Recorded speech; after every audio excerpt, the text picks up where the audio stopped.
some members inside City Hall. How City Hall will handle Baltimore's squeegee kid issue could become clear. Fox 45 News confirming portions of the entire plan that will be released in full next week. After confirming information previously reported, the mayor's office saying there will likely be squeegee kids will come up with a code of conduct and self-regulate, a designated enforcement zone, and guaranteed income for squeegee kids not to squeegee. Now, Mayor Brandon Scott is refusing to say anything. When I release the Squeegee Collaborative is when I go talk about the Squeegee Collaborative, and we're going to do that for you guys very soon.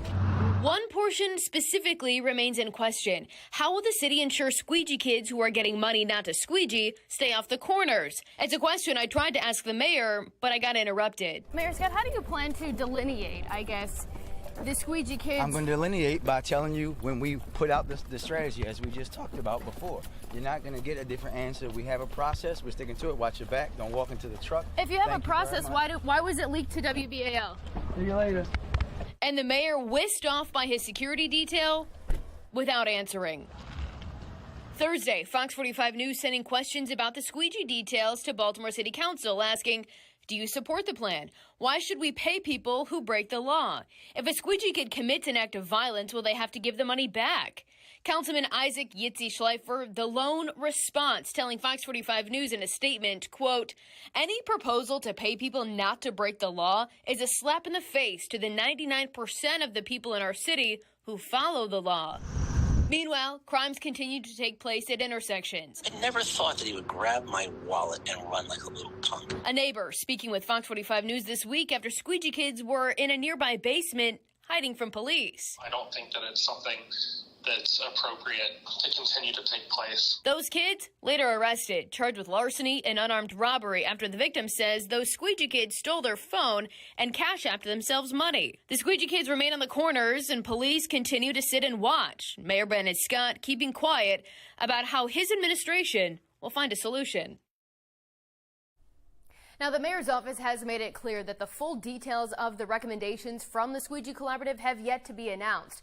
The mayor's office also saying we expect to see those recommendations next week, sometime after the election. Live in Baltimore, Mackenzie Frost, Fox 45 News. Mackenzie, thank you. Well, we want to remind you there are laws in place that the city could enforce to get squeegee kids off the corners. One explicitly states that stepping into a roadway to ask for a ride, business, or employment is illegal. The other bans aggressive soliciting, which is essentially blocking drivers using obscene language and intimidation. Mayor Brandon Scott won't enforce those laws, claiming squeegee kids are panhandling, which is protected by the First Amendment. Fox 45 News reached out to presumed City State's Attorney Ivan Bates about the recommendations from the Squeegee Collaborative. Now, his campaign sent us this response, saying Ivan has a scheduled date to be briefed by the administration. All comments or statement will come after that briefing. Last month, Bates told Fox 45's Mackenzie Frost that he was waiting to see the results of the collaborative before moving forward. Well, first, let me hear what they have to say. They may say that they need to leave, and we're going to direct them into this direction. Do you think that will happen, though? The mayor's been pretty clear that he doesn't want to clear the corners. Well, I don't necessarily view it as clearing the corners. I view it as enforcing the law. As Mackenzie told us, the mayor's office confirmed to Fox 45 News one of the recommendations of the Squeegee Collaborative involves paying squeegee kids to stay off the street corners. Alexa Ashwell continues our team coverage with the concern a former police commissioner has with this incentive. Alexa? Well, yes, Maxine, here at the corner of President and Fayette, just outside Baltimore Police headquarters, an area where we often see squeegee kids. Tonight, a former commissioner calling any future payments extortion. Removing squeegee kids from some street corners in Baltimore would mean a loss in money for those kids. If y'all gonna stop this, make sure y'all got some jobs for these kids, because if y'all don't, it's gonna be a rude awakening for y'all. That squeegee kid alluding to the likelihood that some would return to committing crimes to make ends meet. But the act of squeegeeing also illegal. And so one of the recommendations confirmed to Fox 45 News coming from the Squeegee Collaborative, a guaranteed income program, paying squeegee kids not to squeegee. Former Baltimore Police Commissioner Ed Norris calling this extortion. We're paying you not to commit a crime. That's extortion. That's basically the definition. It's like, if you pay me this money, I won't burn your restaurant down. That's what the organized crime does. Norris reflecting on how he says he handled the issue as commissioner. If they didn't leave, they got locked up because they didn't have ID. We'd give them summonses, obstructing traffic, disorderly conduct, whatever it might be. Either you produce ID. In some cases, they got arrested. Their stuff was confiscated. They come back. We do it again and again because we can do this all day. And what about the law-abiding youth? North says the guaranteed income sends the wrong message to other young people. What are you teaching people?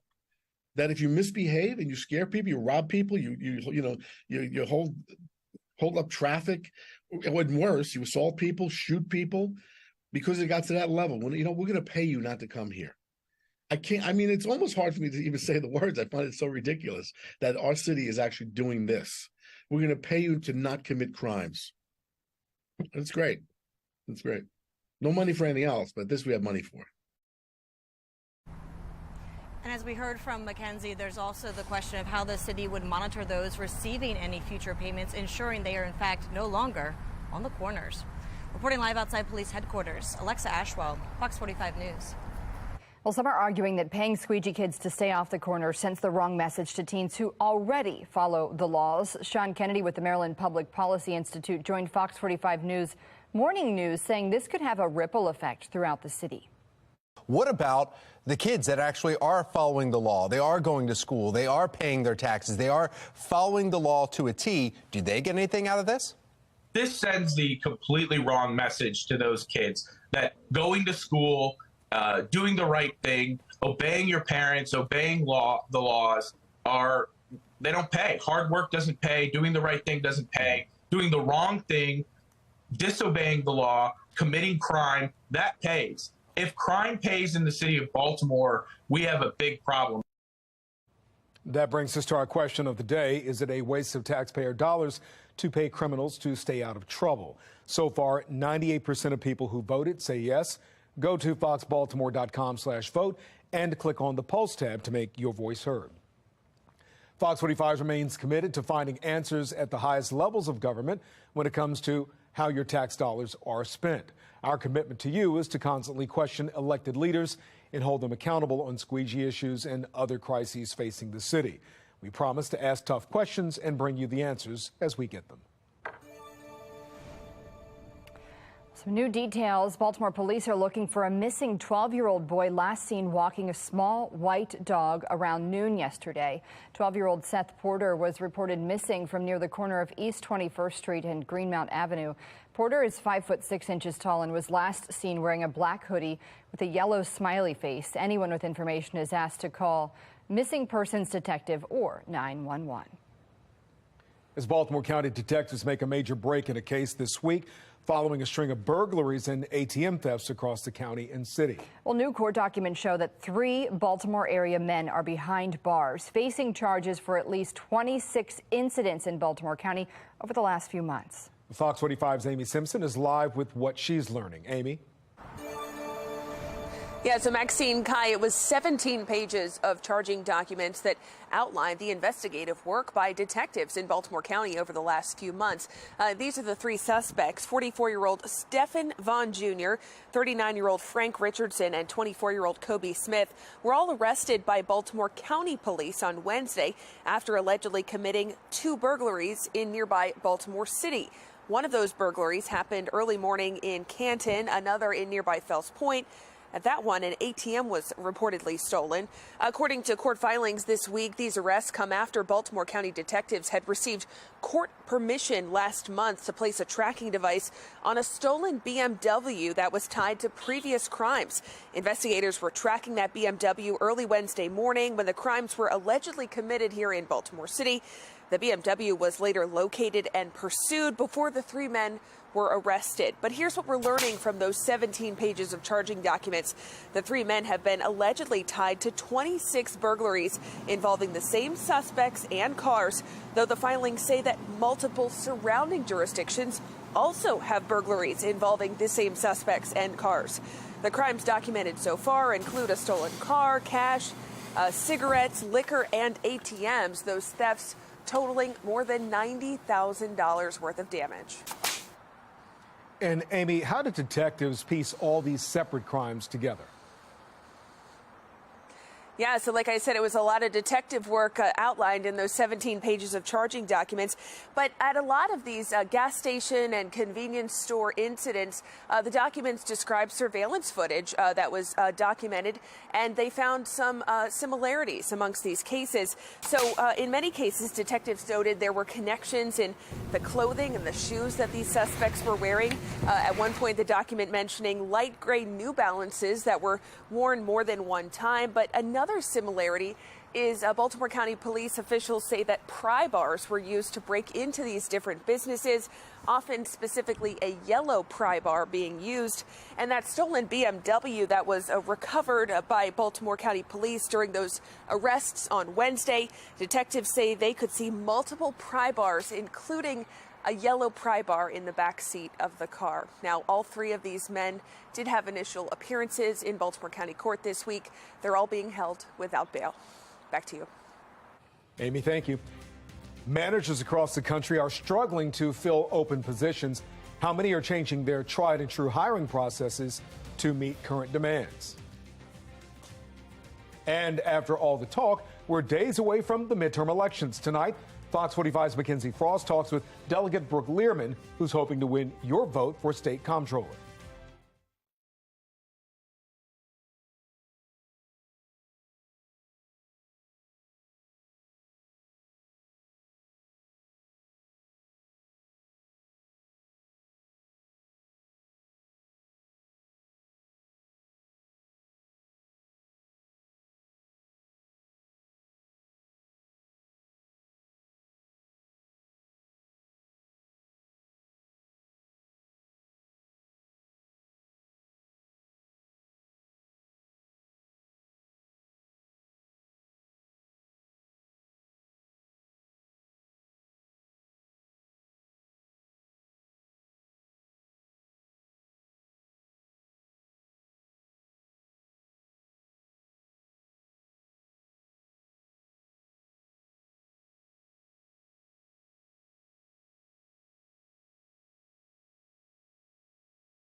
Fox 45 News, winner of 17 2022 Regional Emmy Awards, more than all other Baltimore news stations combined.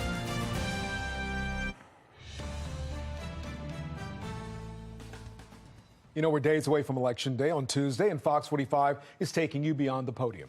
State Comptroller Peter Francho is leaving his position, and in tonight's candidate conversation, Fox 45's Mackenzie Frost talks with Delegate Brooke Learman, who is looking to take his place. The Comptroller's office is really uniquely situated to tackle many of the economic challenges and the income-based issues that Maryland families and small businesses are facing. And after my time in the General Assembly, on the Appropriations Committee and really understanding how helpful this office can be to families and small businesses and coming through the pandemic. I want to be able to take what I've learned and my abilities to get things done for people to help build more financially resilient communities and families in the state. Your opponent says that you're politicizing the office by talking about some of those issues that he says has nothing to do with the role of the comptroller. Do you agree? So, we have 3 elected statewide leaders. We have the governor, the attorney general, and the comptroller. I think it's essential that all of our statewide leaders not only do their best to make government work better for people, but reflect the values of the state. And I'm proud that, I believe that my values are shared by the majority of Marylanders based on, polls. So I think it's not about politicizing the office, it's about making sure the office is protecting taxpayer dollars, but also representing the values of Marylanders. Do you have any ideas or inklings that you would want to change about the office? For modernizing, that means making sure we're bringing in a new website, right? We're providing a better, more transparent and cleaner interface for Marylanders so that they can log on, see where their taxes are, see when their refund's coming. And on the present and proactive side, it means re-engaging the 12 field offices that the comptroller has around the state and making sure that the people in those offices are outward facing. We know that the state has a surplus. We've heard the numbers. It's a pretty large number. How do you plan to use that money, and what do you think is the best use of it, given the state of the economy right now and the potential, recession that the state could be looking at in a couple of years? Less than that. Yeah, certainly. So the governor and the General Assembly will, of course, decide how to spend the money. But I do think, we have $1.2 billion in surplus after putting funds into the rainy day fund. And we have to be prepared to weather any coming economic storms. And we also have to make sure that we're preparing to invest in the state of Maryland. So when we're making decisions about how to spend surplus dollars, we have to do it with an eye towards long-term investments, but also short-term relief for families and businesses. We've heard some concerns from people who look at the slate of elected leaders who are on the ballot and say, I don't necessarily know if I want all Democrats leading the General Assembly and statewide offices. What do you say to that? I ask people to look at the person, judge me by the content of my work and what I do. But I also say I'm an independent advocate. I've worked with Republicans, with Democrats, with independents. I've run a campaign that focuses on reaching all of the people of Maryland. And I have the support of Republicans, independents, and Democrats. And so I'm really excited about being an independent advocate for the people of Maryland, calling out waste and fraud and abuse when I see it. Brooke Learman, thanks so much. Yeah, thank you. Well, be sure to check out the Fox 45 voter guide for all of our reporting on the upcoming general election, including an interview with Learman's opponent, Republican Barry Glassman. Click on the QR code. That will take you there, or you can go to foxbaltimore.com/vote2022. Justin, take it away.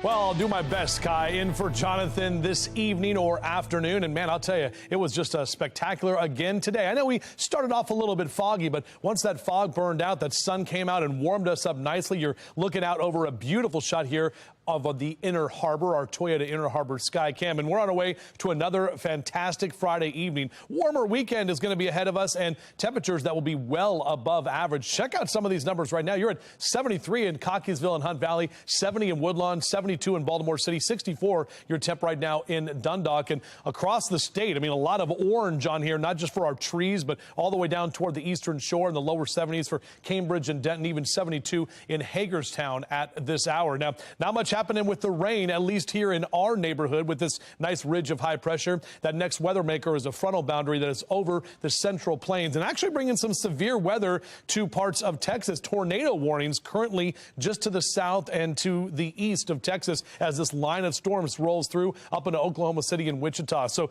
kind of rare for this time of year, but also in that part of the country, November does come to be kind of known as a second severe weather season. So they are getting ready for that, obviously, with these warm temperatures. That helps things along with those storms forming. If you're heading out to dinner over the next couple of hours, beautiful conditions. We're talking about clear skies, temps in the 70s now, but we're dropping into the 60s. Probably won't even need a jacket if you're heading out this evening. Now, overnight, our temps will drop into the 50s, but overall kind of mild under partly cloudy skies. Right now, that sunset at 6:02. Tomorrow, we're going to wake up with fog again. Mid 70s for tomorrow afternoon. It will be warm and breezy, and the sun comes up at 7:30. 738. And check out some of these numbers across the mid-Atlantic. We're talking about low to mid-70s for New York and Philly, down through Baltimore and D.C., even 82 in Charleston, West Virginia for tomorrow afternoon. This is the weekend we fall back. So our sunrise at 7:38, it goes to bed at 6:02. But Sunday morning, we do 6:39 for our sunrise and then 4:59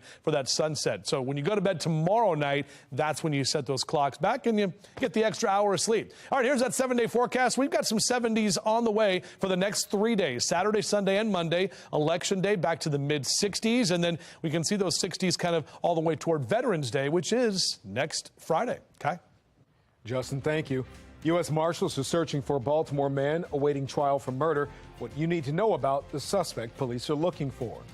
And new research shows a majority of Americans aren't happy with Democrats or Republicans, but is a third major party an achievable goal?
Well, a consumer alert now. The Great Resignation of 2021 handed a massive blow to the restaurant industry across the U.S., with 47 million workers quitting their jobs.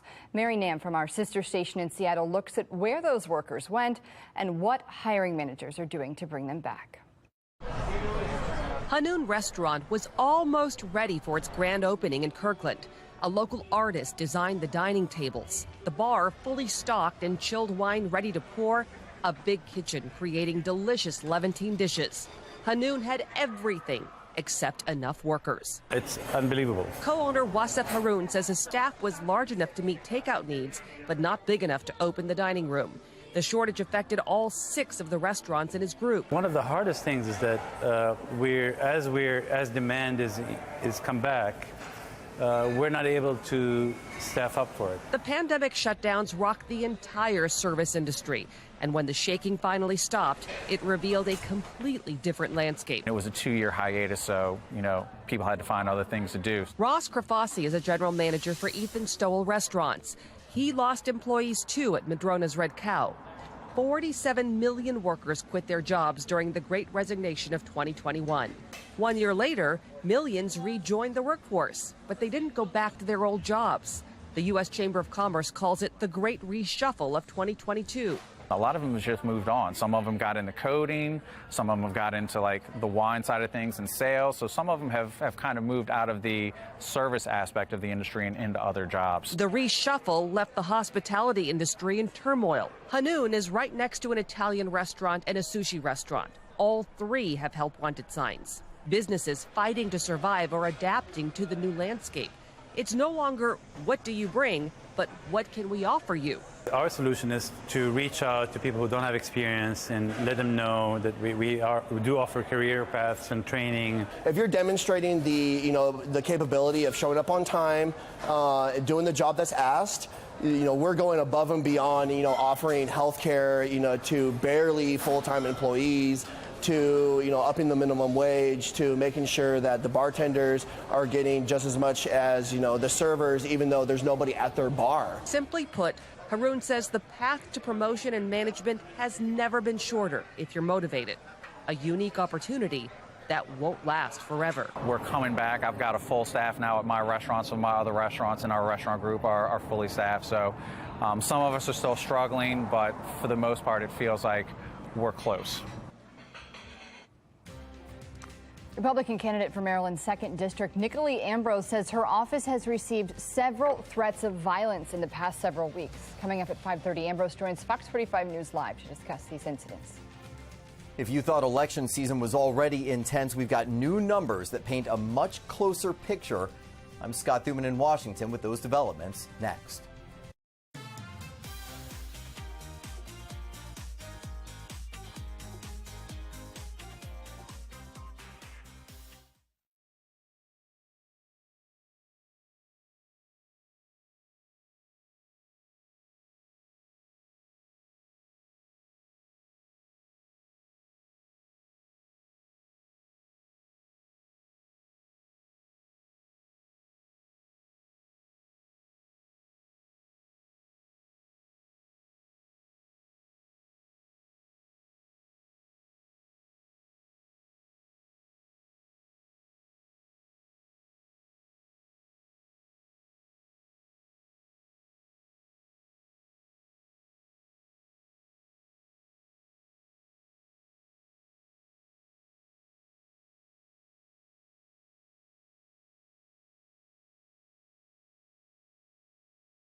A crisis in the classroom. A judge is allowing a citizen a lawsuit against Baltimore City Schools to move forward. Now, the plaintiffs say schools are underperforming, not meeting standards, and embroiled in scandals, resulting, they say, in children not getting the education they deserve and taxpayers not getting their money's worth. Now, the complaint also points out grading irregularities and inaccurate enrollment numbers, pushing up the costs not just for the school system, but increasing the cost for the criminal justice and social welfare system as well. Ben Crump, national civil rights attorney, joined the lawsuit along with Scott Martyr, a Baltimore area attorney.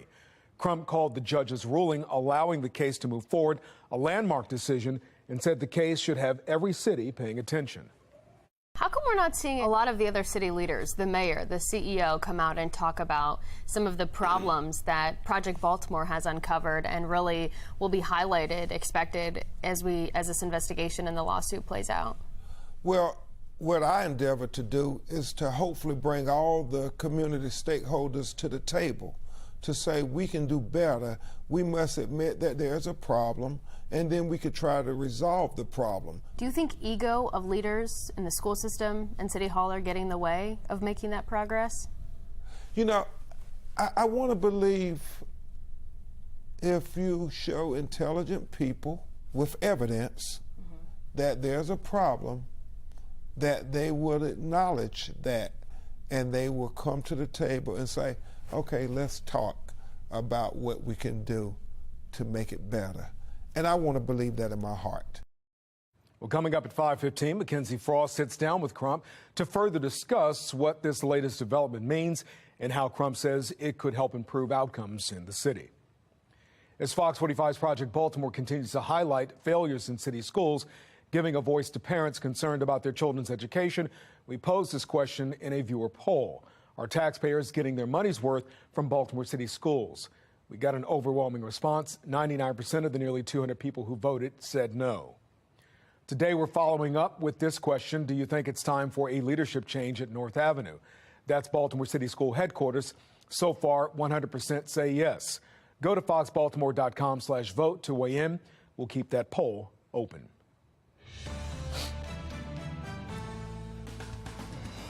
Well, the midterm election is not here yet. It will be on Tuesday, and there's speculation about the 2024 presidential election. Former President Trump is reportedly preparing to announce his bid for the White House on November 14th.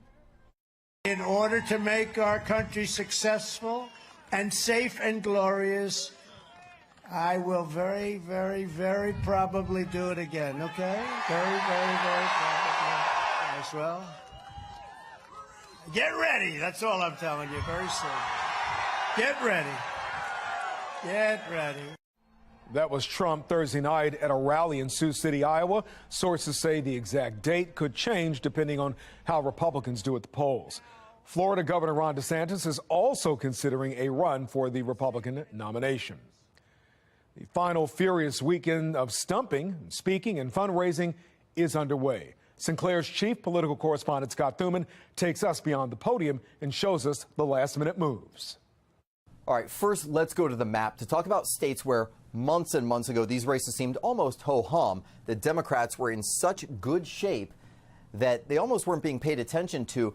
Some of that now changing in this final sprint. Washington State up here, very blue territory, and may very well still be after election night. But look at what's happening. The Republican Tiffany Smiley somehow chipping away against Senator Patty Murray. She's held that seat for 30 years, still leans Democrat, but it is getting closer. And then in New Hampshire, the Democrat incumbent, Senator Maggie Hassan, still on top, but according to Politico, she's no longer a significant favorite. Also pointing out, by the way, in that state, Joe Biden carried it by 7 points. So for it to become a so-called toss-up, maybe a bad sign elsewhere. So now let's talk about the U.S. House a little bit over on this side. Those same Politico analysts saying that the GOP is favored in 215 districts. And that means that if they take those, they'd only have to then win 3 of the so-called toss-up races to flip the House. It's great to see such a wonderful crowd. Hello, Oceanside. So is there real panic behind the scenes? President Biden, Vice President Harris, Hillary Clinton, all stumping in places like New York, California, and New Mexico, states that collectively only once in 30 years have voted Republican in a presidential cycle. Not that Republicans are on easy street everywhere. There's still lots of pleading for votes in Pennsylvania and Ohio, seats they are desperately trying to hold on to, and where Democrats are in striking distance. So why this shift red? Well, we've talked plenty about the economy and how that's helped the GOP, but also Latino voters, white suburban women, they are breaking to the right. And then there's this. The New York Times writing that abortion rights doesn't appear to be the issue that can carry Democrats as they had banked on. And keep in mind, Democrats spent nearly $415 million on ads alone. And while it is helping drive already loyal voters, it doesn't seem to be outweighing concerns about the economy. As of now, this looks like a miss. Plenty to keep an eye on, and we will do that for you as we take you beyond the podium. In Washington, I'm Scott Thuman. Republican candidate for Maryland's 2nd Congressional District, Nicolay Ambrose, says her office has received several threats of violence in recent weeks. She says last month someone called her office threatening to shoot her and her campaign staff. Ambrose says the Department of Homeland Security detained a suspect for those threats. She also says someone called this week threatening a similar attack to what Paul Pelosi, husband of House Speaker Nancy Pelosi, suffered. In a statement, Ms. Ambrose blames the political environment in America, writing, "It's time for both political parties to tone down their rhetoric and return to an America where we can discuss our differences like civilized adults." Coming up at 5:30, Ambrose joins Fox 45 News Live to discuss the incidents. A vast majority of Americans are worried about politically motivated violence, according to a new Washington Post ABC News poll. Nearly 9 in 10 Americans is concerned political divisions have increased the risk of violence in the United States. Slightly more Americans blame Republicans for that than Democrats, 31% versus 25%.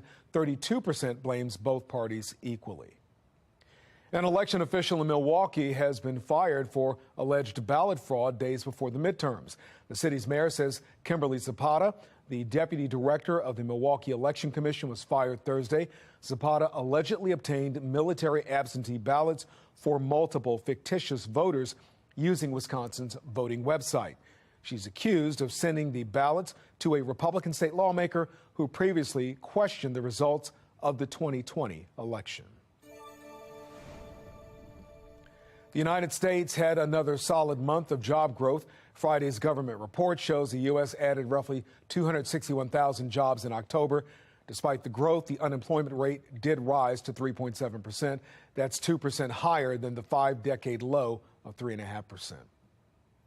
While the job market remains strong, inflation is also higher than where federal financial leaders want it to be. Fed Chair Jerome Powell says more hikes are needed to reach the target of 2% inflation. We still have some ways to go. Incoming data since our last meeting suggests that the ultimate level of interest rates will be higher than previously expected. A Baltimore man awaiting trial for murder has gone on the run, according to police, committing more crimes as he eludes capture. Alexa Ashwell has this week's Maryland's Most Wanted. Investigators say Antonio Bardney should be considered armed and dangerous. He's accused of murder, reportedly cut off his electronic monitor 8 months ago, and according to the U.S. Marshals Service, has continued to commit other crimes here in Baltimore. March 2022, Baltimore City. Court officials receive an alert. The electronic monitoring device worn by Antonio Bardney had been removed. The 22-year-old, who is on home detention awaiting trial for murder, was gone. Bardney is accused right now of violation of probation for cutting off his ankle monitor. Bardney running from what police say happened back in March 2019. Howard County, Maryland. Investigators say Bardney was one of 3 suspects who shot and killed a 26-year-old man outside of an apartment building in Columbia. At the time, court documents show Bardney was wearing another electronic monitoring device for a violent crime in Baltimore City. Back in 2017, he was arrested for carjacking in Baltimore. That case remanded to juvenile court back in 2018. A year later, Bardney is arrested and charged with murder. And now 2 years later, he's a fugitive who, according to the U.S. Marshals Service, is continuing to commit crimes as he remains on the run. Specifically, several burglaries here in Baltimore. We see a lot of violence in this individual, and getting him off the street sooner than later will help protect the citizens of not just the city, but the state. Matthew Silverman is a chief deputy with the U.S. Marshal Service. He says Bardney is known to frequent Baltimore's Franklin Square and Lexington Terrace and has ties to criminal organizations. Bardney does have ties to criminal elements, whether it be gangs or other conspiracy organizations. He does have a lot of ties and a lot of people that he can hide with and commit crimes with as well. Investigators warning Bardney should be considered armed and dangerous. This individual has obviously showed that he is not scared of going to jail. He's not scared of being arrested. He's not scared of ankle monitoring. And he's going to continue to do these crimes until he is put behind bars. Take a good look. Bardney stands at about 5'7" and weighs approximately 160 pounds. If you have any information into his whereabouts, you're asked to contact the U.S. Marshal Service. The tip line number right here, 1-877-WANTED-2. Or you can contact agents directly, the number 202-819-5058. Remember, you can always remain anonymous and you could earn a reward. I'm Alexa Ashwell, and this is Maryland's Most Wanted. Emergency vehicles taking over BWI Airport tomorrow as first responders run an emergency exercise. How that could affect your travel plans. The Republican Party, Democratic Party, and a third party? Coming up, a look at data which says that's what some Americans want.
Beyond the podium, frustrated voters are calling for change. A new poll finds more people want more options than just Republican and Democrat. Dee Dee Gatton explains in tonight's report. It's undeniable. There's frustration on both sides of the aisle. Now data shows some may not want anything to do with either party. When some voters hear things like this, in a typical year, we're often not faced with questions of whether the vote we cast will preserve democracy or put us at risk. But this year we are. Or statements like this. The time to stand up, to get this whole thing right, and to stop the left-wing tyranny is right now. It's an instant turnoff. I think they are just saying what people want to hear, and it's not actually giving what the people want. Bryce Birchie wants concrete answers on issues that matter to him, like the economy, and says he doesn't feel like he's getting that from either party. Pew Research Center points to survey data which shows 61% of adults in the U.S. have an unfavorable view of the Republican Party. 57% have a negative view of the Democratic Party, and about a quarter of Americans aren't fans of both parties. I think the two-party system, it's old. It's all we know. He and others are ready for a revamp. According to a Gallup poll, 56% of Americans believe the parties do such a poor job, a third major party is needed. The question is, will it work? It won't happen. I think despite all the disappointment and disgust with political parties and partisanship, third parties, to vote for a third party really means that you have to abandon hope that your candidate is going to win. She believes voters will turn out. It's just a matter of which numbers. Voters like Birchie tell me not strongly resonating with either party has left him frustrated and confused, and for that reason, unsure if he'll even come out to vote. Reporting for the National Desk, I'm Dee Dee Gatton. Happening tomorrow, if you're flying out of BWI this weekend, don't be alarmed if you see emergency vehicles speeding around. First responders will conduct a full-scale emergency exercise tomorrow.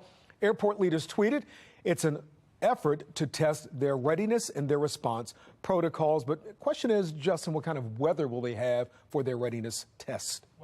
I see that fire truck thing, and it's like that's going to hose us off because it's going to be so warm with temperatures that are going to be some 12 to 15 degrees above average for this time of year. Typically, early November, we are in the lower 60s. You think about, Will Smith popping that water plug just for old time's sake, right? And that's what we're talking about. I mean, a warm weekend, warmer numbers ahead, temperatures well above average. A beautiful Friday evening, too, to get you out and about. Look at these great fall colors, definitely near peak or even past peak for some of us, but you're seeing a lot of those great fall colors out there from our Mile 1 Auto Group cam in Towson. Still hanging on to 72 degrees, and we basically have hit that number close to about 73 for our afternoon high for today, which, again, typically lower 60s is where we are. Check out some of these numbers, too. Westminster, Cockeysville, Bel Air, Elkton, out through Chestertown. We're all in the lower 70s. A little cooler to the south down near Annapolis and Stevensville. And, again, once those clouds broke up, it was sure a nice afternoon. This is how it's looking for the next 12 hours. Those numbers staying in the 60s for this evening. So again, you probably will not need a jacket at all if you're heading out tonight. Overnight, our temps drop to the upper 50s, but typically this time of year, we see overnight lows in the 40s. So we'll wake up tomorrow morning in those upper 50s across the board. We will have to deal with some foggy conditions. So as you rise and shine and get up with us on your Saturday morning, getting set for breakfast with the fam, we're talking about upper 50s and that 6, 7 o'clock, and even into the 8 o'clock hour. Now, notice that sunrise at 7:38 tomorrow. That's going to change on Sunday when we fall back and get that extra hour of sleep. There's the average. Just what I was talking about. 62 degrees. Look at these numbers tomorrow, even warmer. So lower 70s for Westminster, Cockeysville to Bel Air. Right about 76 in Baltimore City tomorrow afternoon. Fells Fest taking place this weekend. Could not ask for better weather for that. With low to mid 70s for New York and Philly down through Baltimore and D.C., even close to 80 in Richmond, Virginia. Now, pilots, if you are going to try to fly tomorrow, just know probably some IFR conditions early with some of the foggy spots and that low visibility, but we do have a VFR day, which is visual flight rules for tomorrow afternoon. Here's your temperature tracker. We'll keep this train going, guys. We're talking about 70s through Monday. Now, notice those temps drop off into Tuesday and Wednesday back to the 60s, but still staying near or above average. And then finally, by next weekend, which is Veterans Day weekend, that's when we'll see those numbers come back down to more November-like temperatures. This is what it looks like tomorrow morning on our future scan. You can see all of that cloud cover and some of that mist that'll be around, similar to how we started today. But we do get most of that to break up by tomorrow afternoon. Sunday, a similar situation. However, this is the next weather maker. That's going to bring a few showers along that cold front into early Sunday morning. And that's going to stay with us off and on through the first half of the day on Sunday. But by the afternoon, should break up a little bit. Another cold front comes through late on Monday. So that drops our temperatures as we get toward Election Day next week. And here's that 7-day forecast. Again, those 70s staying with us, staying mainly dry. Showers early Sunday is about it. Monday and Tuesday look dry. Election Day looking nice. And then we keep that sun with us with another chance for rain by next Friday, which is Veterans Day. Okay? Justin, thank you. We have breaking news to report right now. The Maryland Court of Special Appeals says Heyman Lee's family their appeal can continue. Now, Adnan Syed was convicted in her death in 2000 and spent 2 decades in prison. Baltimore City State's Attorney Marilyn Mosby, State's Attorney's Office, with a judge's direction, vacated that conviction last month. Lee's family now wants a hearing demanding Ms. Mosby lay out the evidence used to vacate Syed's conviction. This is a developing story, and we'll update more as more information becomes available. Coming up at 5 o'clock, why Baltimore County Executive Johnny Olszewski is hopeful the expansion of the Baltimore Youth Violence Prevention Program will keep communities safer. A big break for the Ravens this week. Just ahead, Patrice Sanders shares her pigskin picks. See what you think and share who you think will win.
The Towson University volleyball team has an impressive 22-1 record this season. The coach, the winningest volleyball coach in Towson history.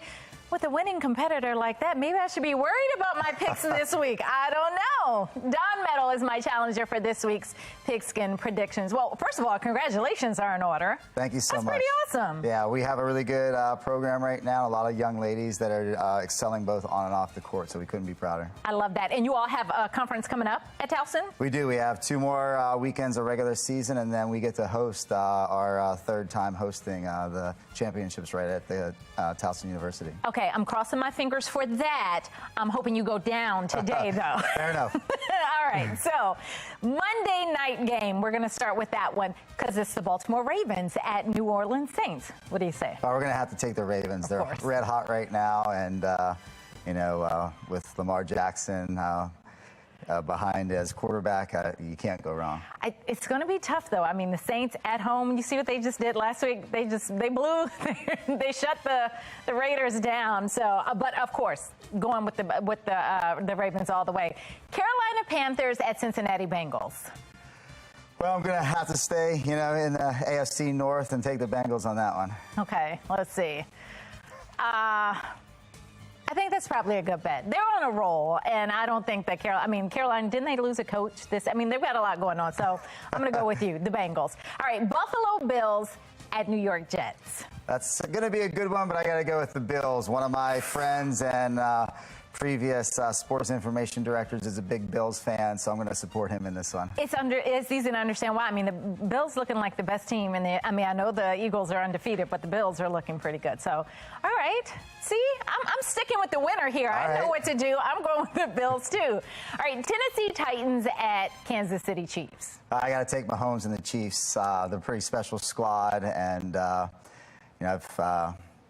a buddy of mine the other way is a Tennessee Titans fan, so I'm going to go against him on this one. All right. Once again, I'm staying on the coattails because I don't even think that the Titans quarterback is 100% right now. So I'm going with the Chiefs also. All right. This is going to be the one then. Yeah. I can make an argument for both. I'm going to let you go first, and then I'm going to make the opposite. All right. Fair enough. I'm going to take the LA Rams in this one. One of my best players from a previous institution is a diehard Rams fan. Okay. So no rhyme or reason on the actual personnel that will be playing, just support for her. I think that it could go either way. These two teams are both desperate. They both need a win. So whoever's going to, have more heart in this game. So I'm going to go with the Buccaneers. Maybe this is the game that Tom Brady comes out of his funk. It's possible. and gets a win again. He's forgotten what that feels like. So I'm going to go with the Bucs. Make sure you share your pigskin predictions with me each week. Just go to my Facebook page and leave me a post. And now back to volleyball for you. Thanks.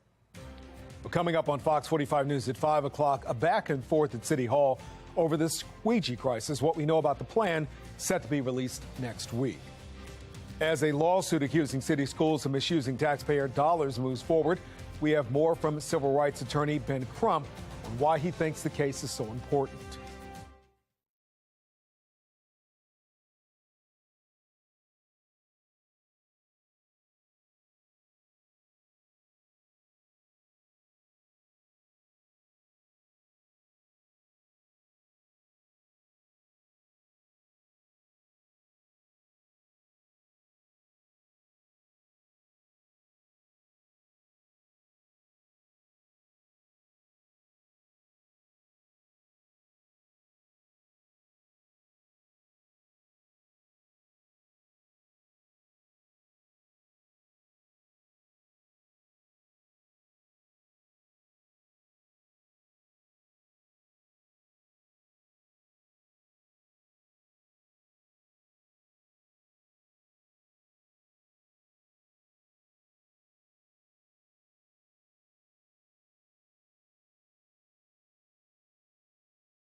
Details of a plan to address squeegee kids involves paying them and letting them police themselves. We're live with reaction and press the mayor for answers on how that plan would work.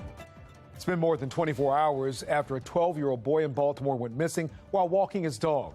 We're following the search for Seth Porter. And a shooting in Parkville this morning puts 4 nearby schools on lockdown.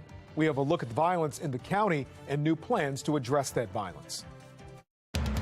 Live from WBFF in Baltimore, this is Fox 45 News at 5.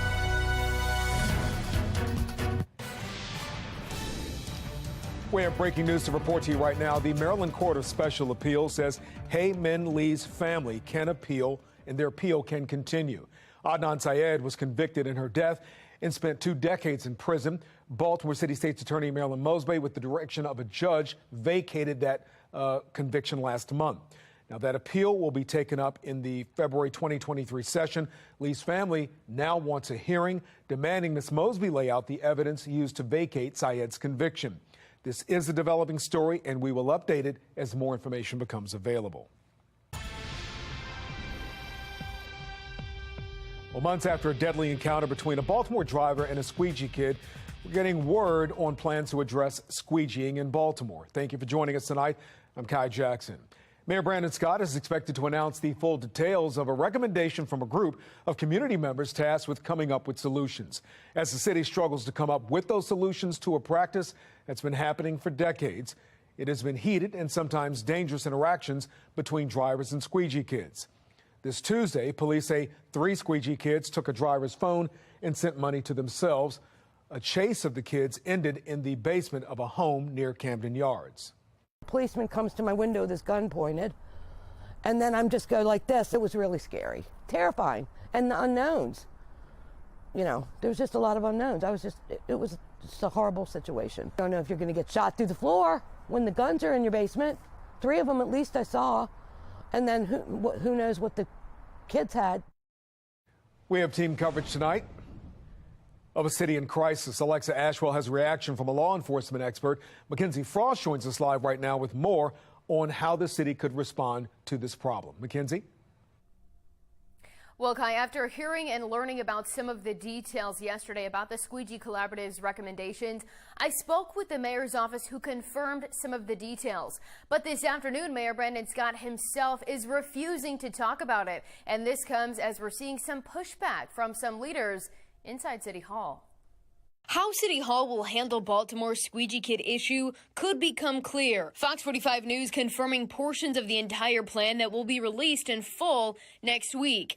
After confirming information previously reported, the mayor's office saying there will likely be squeegee kids will come up with a code of conduct and self-regulate, a designated enforcement zone, and guaranteed income for squeegee kids not to squeegee.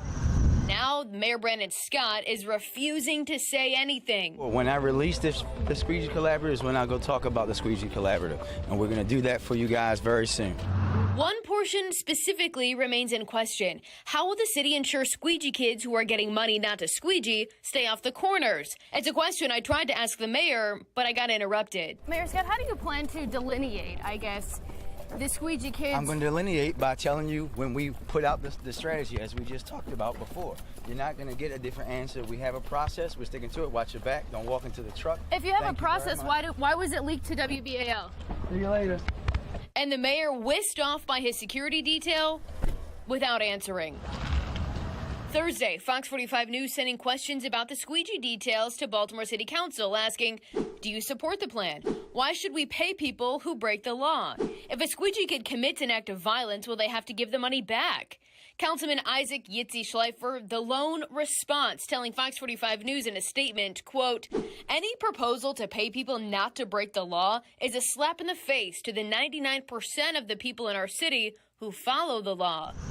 Meanwhile, crimes continue to take place at intersections. I never thought that he would grab my wallet and run like a little punk. A neighbor speaking with Fox 45 News this week after squeegee kids were in a nearby basement hiding from police. I don't think that it's something that's appropriate to continue to take place. Those kids later arrested, charged with larceny and unarmed robbery after the victim says those squeegee kids stole their phone and cash apped themselves money. The squeegee kids remain on the corners and police continue to sit and watch. Mayor Brandon Scott keeping quiet about how his administration will find a solution.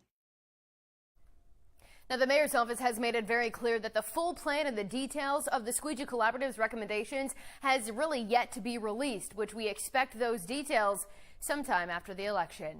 Live in Baltimore, Mackenzie Frost, Fox 45 News. Mackenzie, thank you. The mayor's office confirmed one of the recommendations of the Squeegee Collaborative involves paying squeegee kids to stay out of street intersections. Alexa Ashwell continues our team coverage right now with the former police commissioner's reaction to that idea. Alexa? Well, yes, Kai, here at the corner of President and Fayette, an area where we often see squeegee kids. Tonight, a former police commissioner calling any future payments extortion. Removing squeegee kids from some street corners in Baltimore would mean a loss in money for those kids. If y'all gonna stop this, make sure y'all got some jobs for these kids, because if y'all don't, it's gonna be a rude awakening for y'all. That squeegee kid alluding to the likelihood that some would return to committing crimes to make ends meet. But the act of squeegeeing also illegal.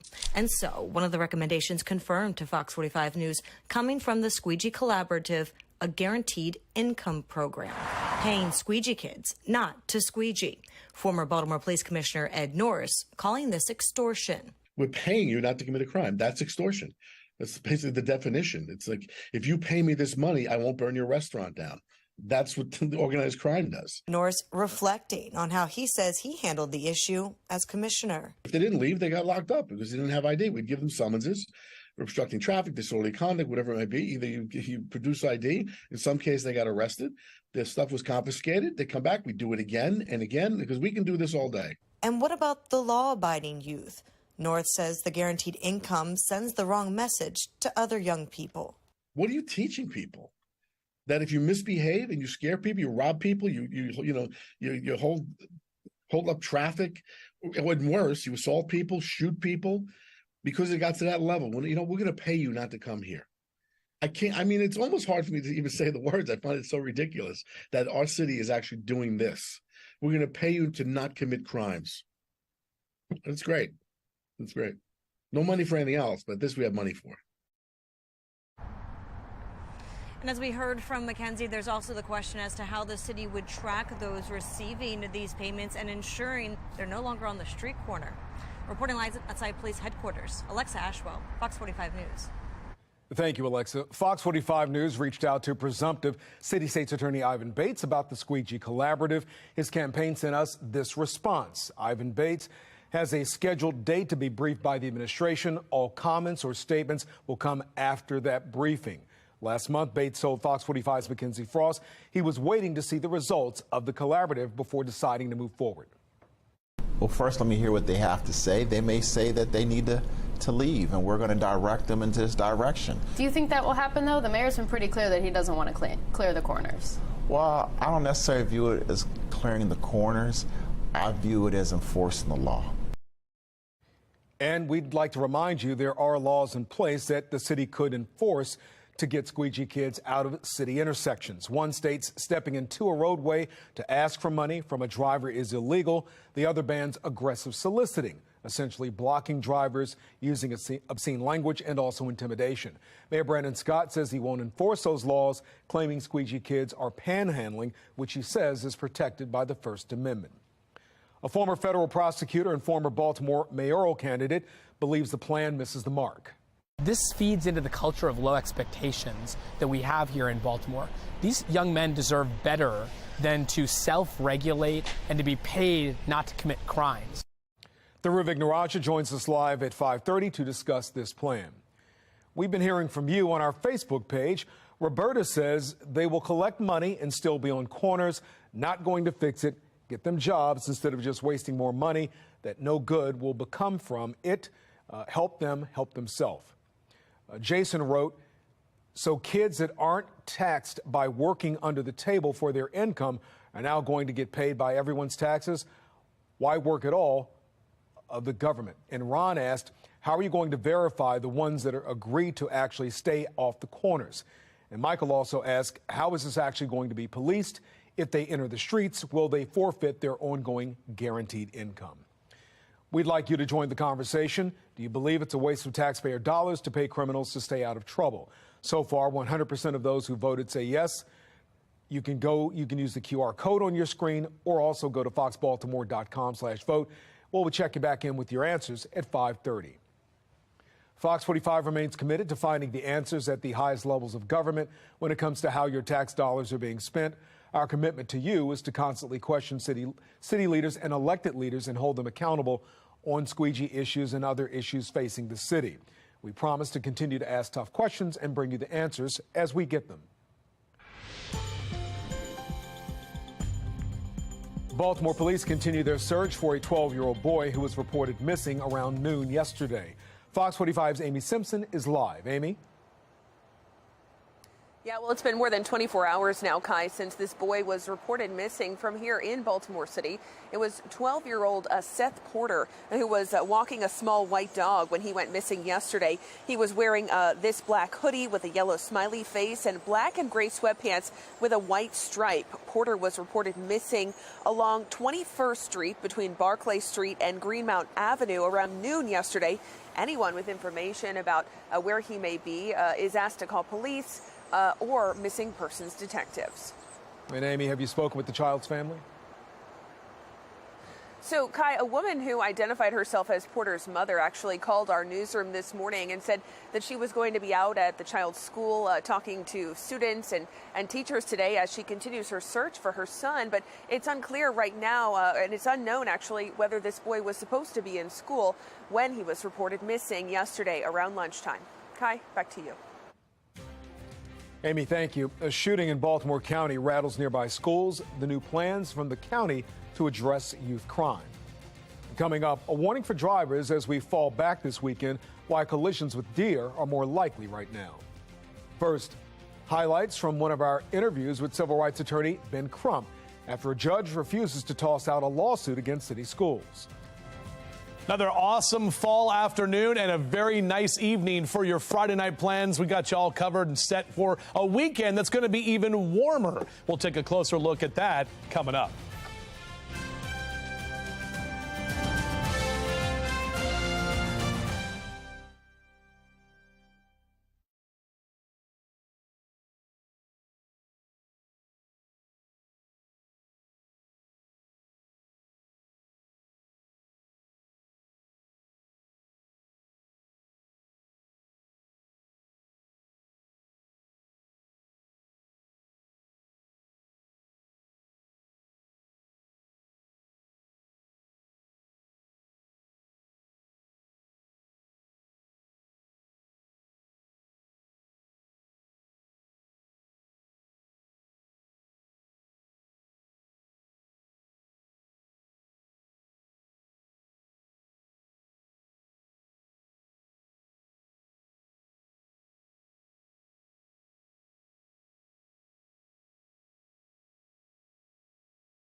Fox 45 News, winner of 17 2022 Regional Emmy Awards, more than all other Baltimore news stations combined.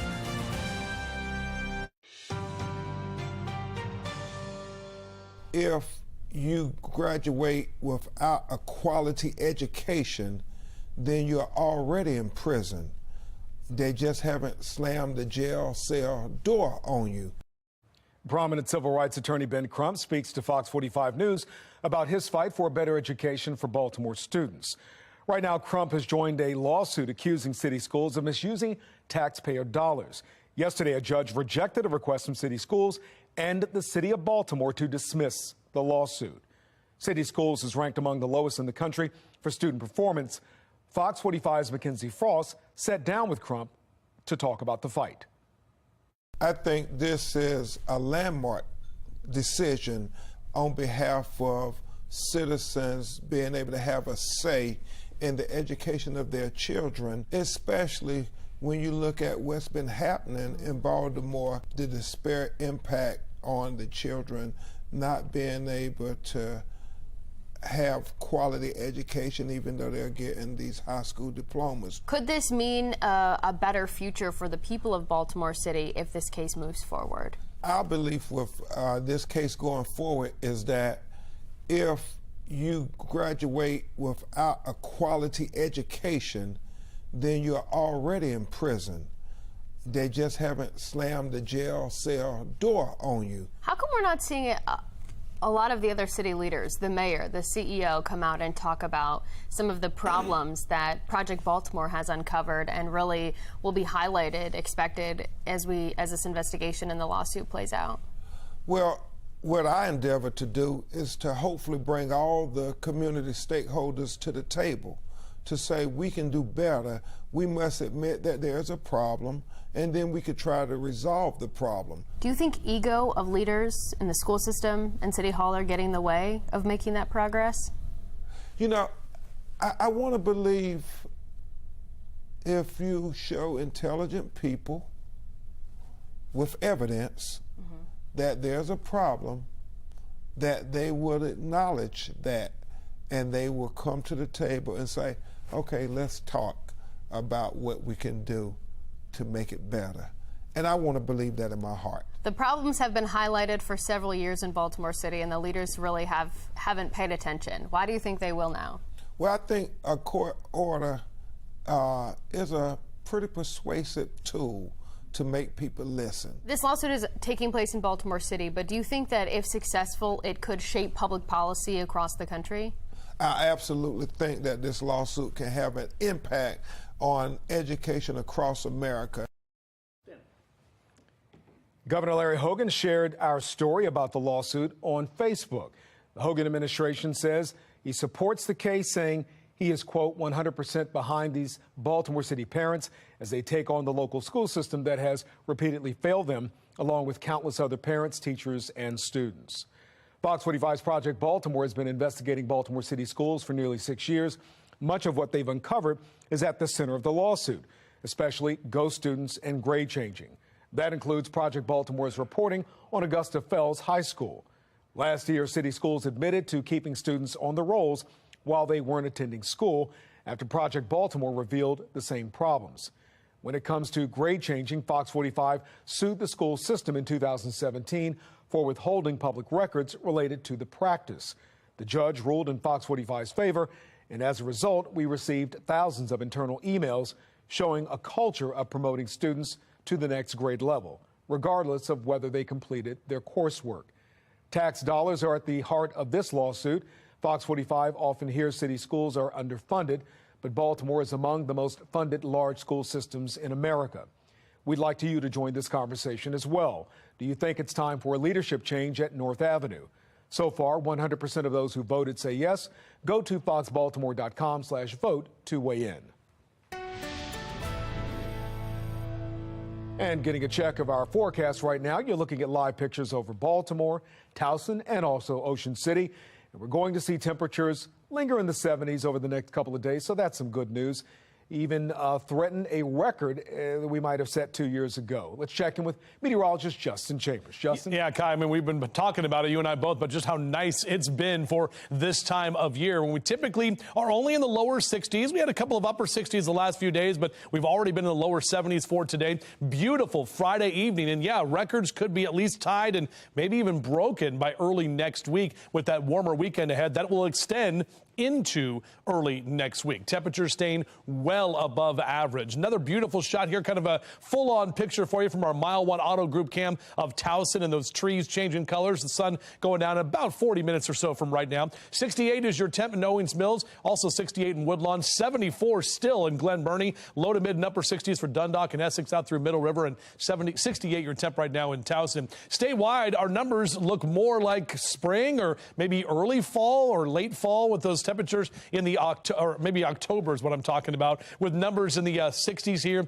for Annapolis down through North Beach, even the Eastern Shore in the 70s at this time. Not much to get in our way. We had some fog this morning. Our next weather maker is going to be this system that's tracking through the Central Plains and actually bringing some severe weather to parts of Dallas, Oklahoma City, Wichita. Look at all the lightning strikes there. They've had some tornado warnings as well. This time of year, this part of the country can see a secondary severe weather season. But look at the difference in temperatures. The East Coast, 60s, 70s, and 80s, while the western half of the country only in the 40s right now. They are talking about temperatures that are quite below average. We're warmer than Phoenix again. When Phoenix is at 62, we're in the lower 70s right now. All right, so out to dinner tonight, we're talking about numbers that will stay mainly in the 60s. Nothing but clear skies to get in your way. Probably don't even need a jacket as you're stepping out for dinner. And then as you rise and shine tomorrow morning, going to start off with some foggy conditions, upper 50s here and lower 60s for our temps. Sun comes up at 7:38 tomorrow morning. That's going to be the last day in daylight saving time because we fall back Saturday night, and that sunrise on Sunday at 6:39 a.m., going to bed just before 5 p.m. So make sure to watch out for that. Maybe you want to get out there and hit the links tomorrow. Get a little foggy at 7 a.m., but we're talking about lower 70s by noon and mid to upper 70s for the afternoon. That trend carries into Monday. The record high for Monday is 77 degrees. That's the number that we're going for. We'll be a little bit cooler for Election Day on Tuesday with mid 60s, and you can see Veterans Day there on the right side of your screen, which is next Friday, and temps back to the upper 60s. Kai? All right, Justin, I need that sunlight, my friend. Well, fall is in full swing, and hey, you know what? We're loving your pictures. Check out this picture from Reisterstown. It's kind of farm country out in Reisterstown in Baltimore County. Courtney sent us this picture of Ferdinand, get it? Ferdinand the bull calf, and Cappy the horse. I think they're friends. And you can see they really love the fall colors. Ferdinand just enjoying a bed of leaves. And thank you for sending that picture in, Courtney. Hey, we'd like to see your fall pictures. Just send them to foxbaltimore.com/chime in. Republican candidate for Maryland's 2nd Congressional District, Nicolene Ambrose, says her office has received several threats of violence in the past several weeks. She'll join us live to discuss these incidents. A man shot in Baltimore County, placing a number of schools on lockdown. We'll have a look at the counties, the crime, and plans to address it.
county's under pressure. A shooting in Parkville this morning creates panic inside 4 nearby schools. Now, it happened in a neighborhood near the Hillendale Shopping Center. Baltimore County Police say they found a man who'd been shot. He's in the hospital. A second crime scene was found about a mile away. So we believe the incident may have occurred at the Chestnut Road incident and then carried on back to this address behind us. Carried on how? Meaning the victim came back to this location. Well, right now, police have not said if there's anyone in custody. Also in Baltimore County, an arrest has been made after a woman was shot yesterday in Windsor Mill. Police say they were responding to a disturbance when they arrived to find a woman who'd been shot. They took a 60-year-old man into custody. The woman who was shot is in the hospital. So far this year in Baltimore County, at least 22 people have been killed. Last year, the county saw 54 homicides, which was a record. Today, County Executive Johnny Olszewski announced plans to expand a Baltimore youth prevention program into the county. The county is partnering with ROCA, which takes high-risk youth through a 4-year intervention program. Baltimore County's future, our state's future, and our country's future has always been our young people. So reaching high-risk young people with a therapeutic focus and engaging them in meaningful, positive change can change their lives entirely. We know that the young people at the center of urban violence can change, and we've seen it. It all starts with our relentless outreach, literally knocking on doors of young people who do not want to be found, who do not want to participate in programs, and more often don't want to meet us. But we keep going. Again and again, after every no and every slam door in our face, we keep going because these young people matter and they can do something different. Well, the announcement was made today out of Essex, where the pilot program will begin. Parts of a plan to address squeegeeing in Baltimore involves payments to squeegee kids for staying off street intersections. Why some say that's not a real solution. A Maryland candidate for Congress says she's received a number of threats. Nicolai Ambrose will join us in the studio after the break to talk about what's happening. And we're falling back this weekend. Justin told you why that could mean more crashes with deer. We'll keep you posted on that.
Well, as we await the full plan from the Squeegee Collaborative, we have learned one part of that plan would give squeegee kids money as a way to stop them from being in the intersections. But not everyone welcomes that idea.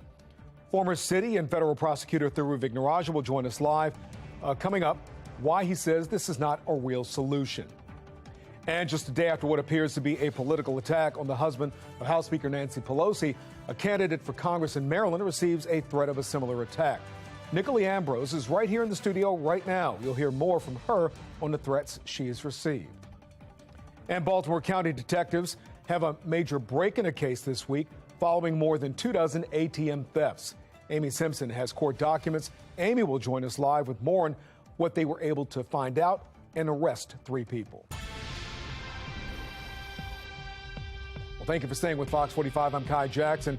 Fox 45 News has word tonight that plans from the Baltimore to address squeegee kids involves paying them. We are waiting for Mayor Brandon Scott to announce the full plan, but a spokeswoman for the mayor confirms to Fox 45 News that in addition to money, the kids who continue to do so will be asked to develop a code of conduct to regulate themselves. And these kids will be assigned to specific areas to squeegee. Former federal and city prosecutor Thiru Vignarajah joins us live right now. Thiru, thank you for joining us. Thanks for having me. You believe this plan misses the mark. Why? I do. I mean, I just don't think it's a serious solution. What happened to the American dream we were all taught? It was not if you commit crimes day in and day out, and they're not as bad as other crimes, that at some point the city will start paying you not to commit them. We don't approach any other problem in society this way. I just don't think it's realistic to go to a bar and say, we're going to pay you not to serve underage drinkers. You can come up with your own regulations for how you want to conduct yourself. That's just not the way the world works. And I think the mayor must know this, but of course we pray that it does something. I just don't see it happening. Thiru, what do you think might be a better solution to dealing with the squeegee issue? Look, no doubt that some of these kids need to be coupled with opportunities and jobs. We need to find them.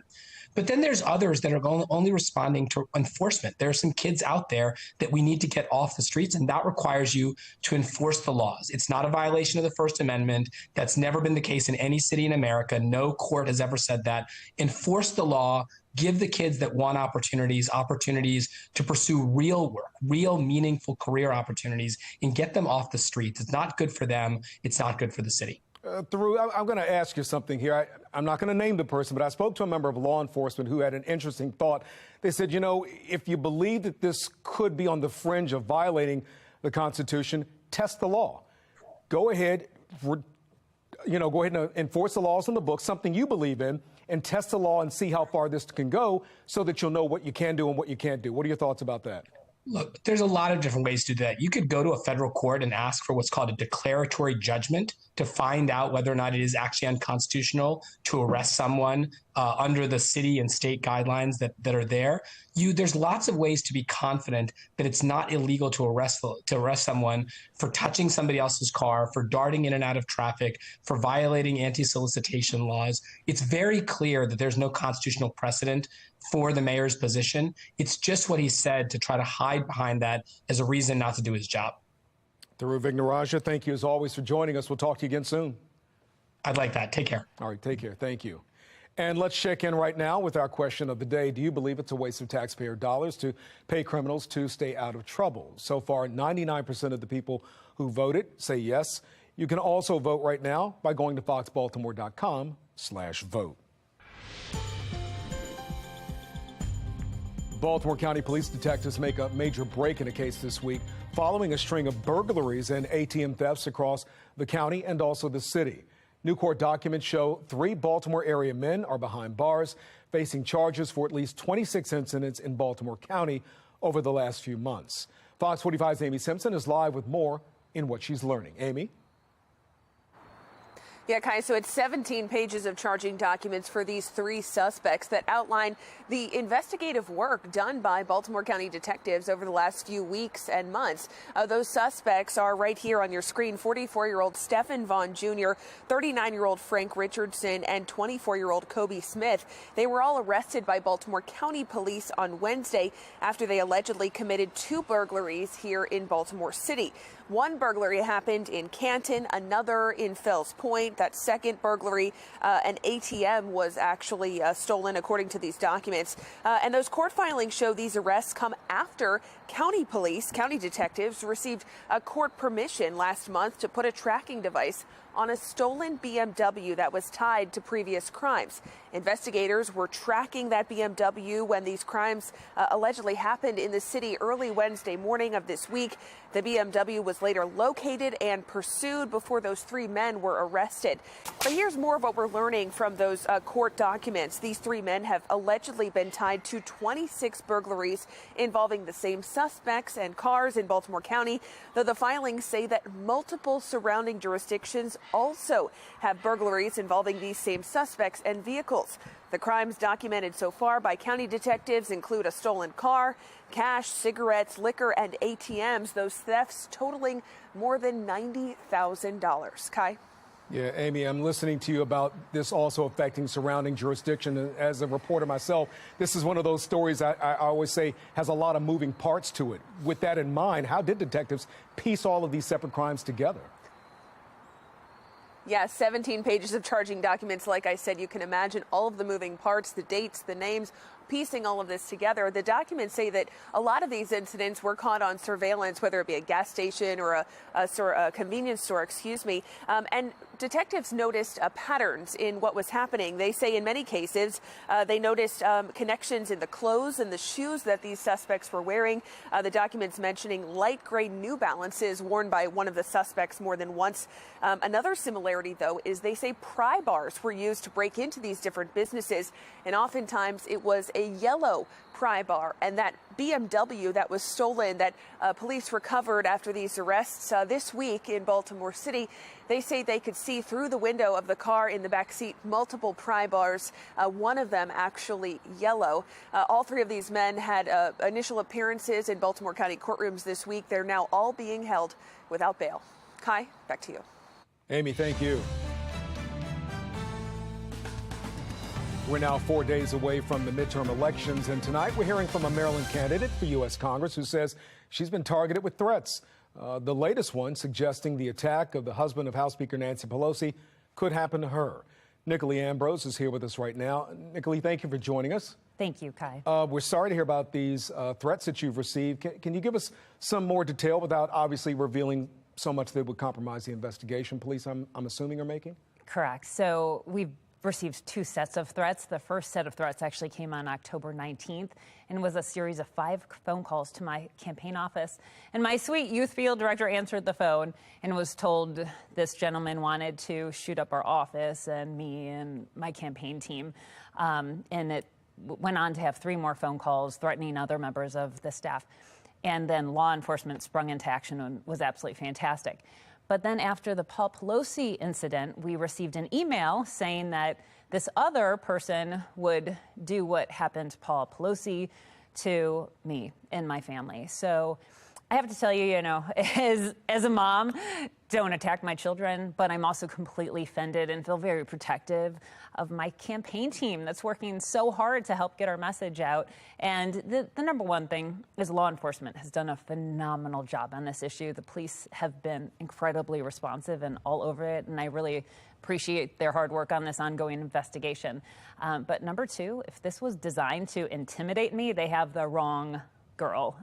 This is absolutely outrageous. I am resolute and more determined to exercise my First Amendment rights and get the message out there. America would be a really boring place if we all thought the same thing. All right. I think a lot of people would agree with you. 2 quick questions before you go. One, I'm not an attorney. To make a threat like this against you, whether it's email, call, is this a federal crime?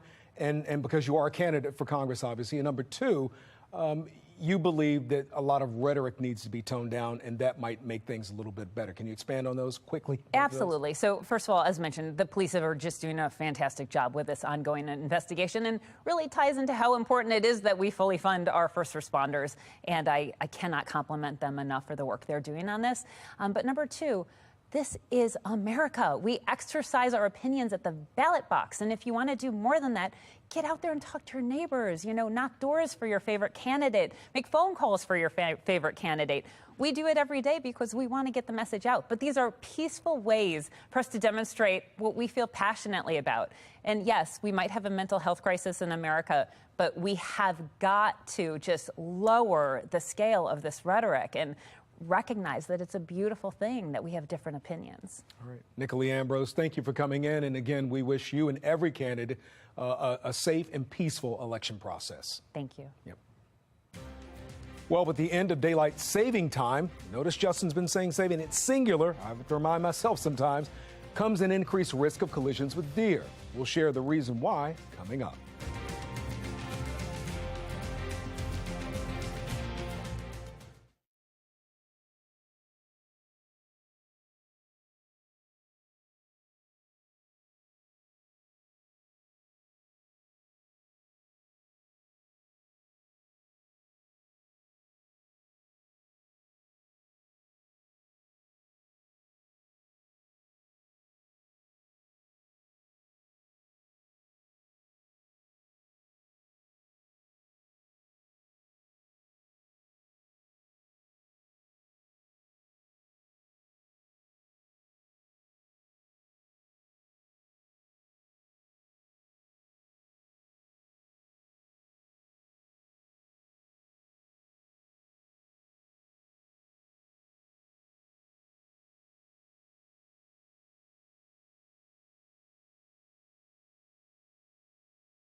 Happening tomorrow. If you're flying out of BWI Thurgood Marshall this weekend, don't be alarmed if you see emergency vehicles speeding around. First responders will be conducting a full-scale emergency exercise tomorrow. Airport leaders tweeted it's all in an effort to test response and readiness procedures and protocols.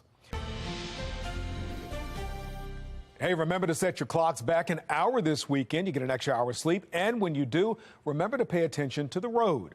A new study in the journal Current Biology finds about 37,000 deer versus car crashes would not happen if daylight saving time was permanent. Adela Uchida with our Sinclair sister station in Austin, Texas, explains.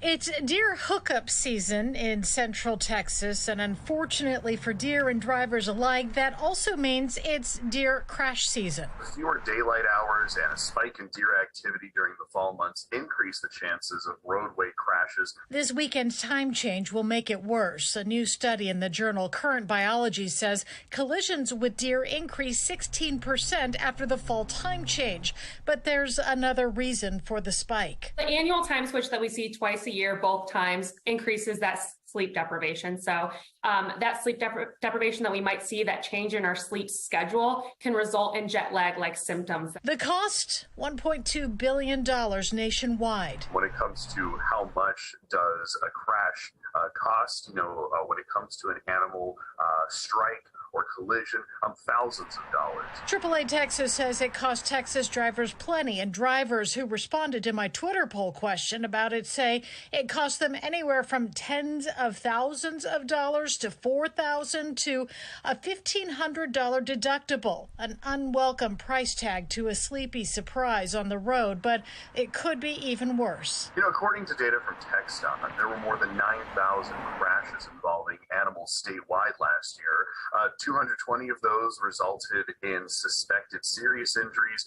26 of them reportedly were deadly. At St. David's, they're offering up tips to help you get through the time change transition. First, don't take that extra hour you get on Sunday morning for granted. Mainly what we're seeing during this time is that it's leading to more impaired driving, because drowsy driving is impaired driving. So make sure you get enough sleep and don't take your eyes off the road, especially in prime deer crash hours right after dark.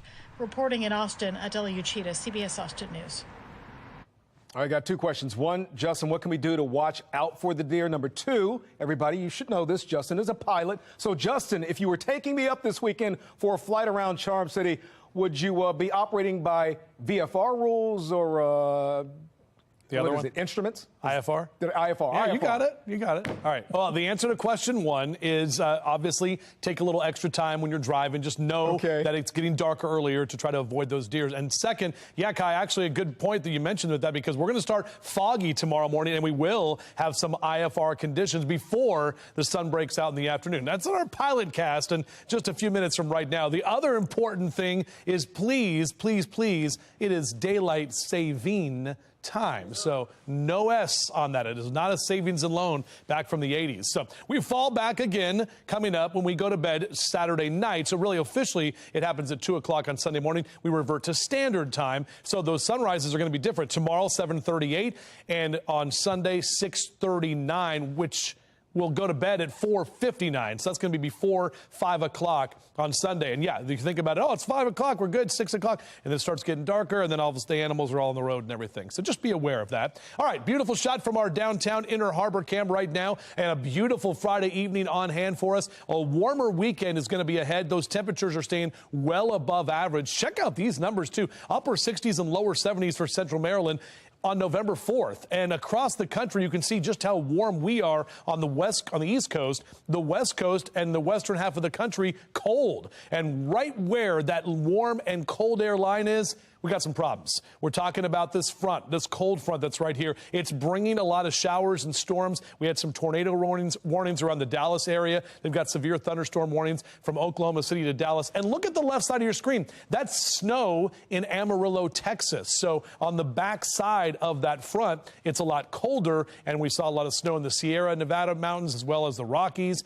That's what they're dealing with there. Now, for us, bringing it back home, our temperatures are actually looking very nice. Again, won't need the jacket out for dinner tonight. We'll see those numbers drop into the 60s. Overnight, back into the upper 50s. And yeah, we will start foggy tomorrow morning with those 50s and lower 60s. So we'll end up in the mid 70s tomorrow. And the wind is going to pick up tomorrow afternoon with high temps that'll be some 10 to 15 degrees above average for this time of year. Here's that pilot cast Kai was alluding to. Yeah, IFR early. Then we're talking about VFR as we get later into the day with more visual flight rules. Again, it will be a bit breezy, especially with that wind coming in from the south. Overall, we keep those 70s into Monday. Now, the record high is 77 on Monday, and that's the number we're going for, so it could even break that or at least tie it. It will be cooler on Election Day Tuesday, and then those numbers do start to come back down into the 60s all the way toward Veterans Day weekend, which is next weekend. Kai?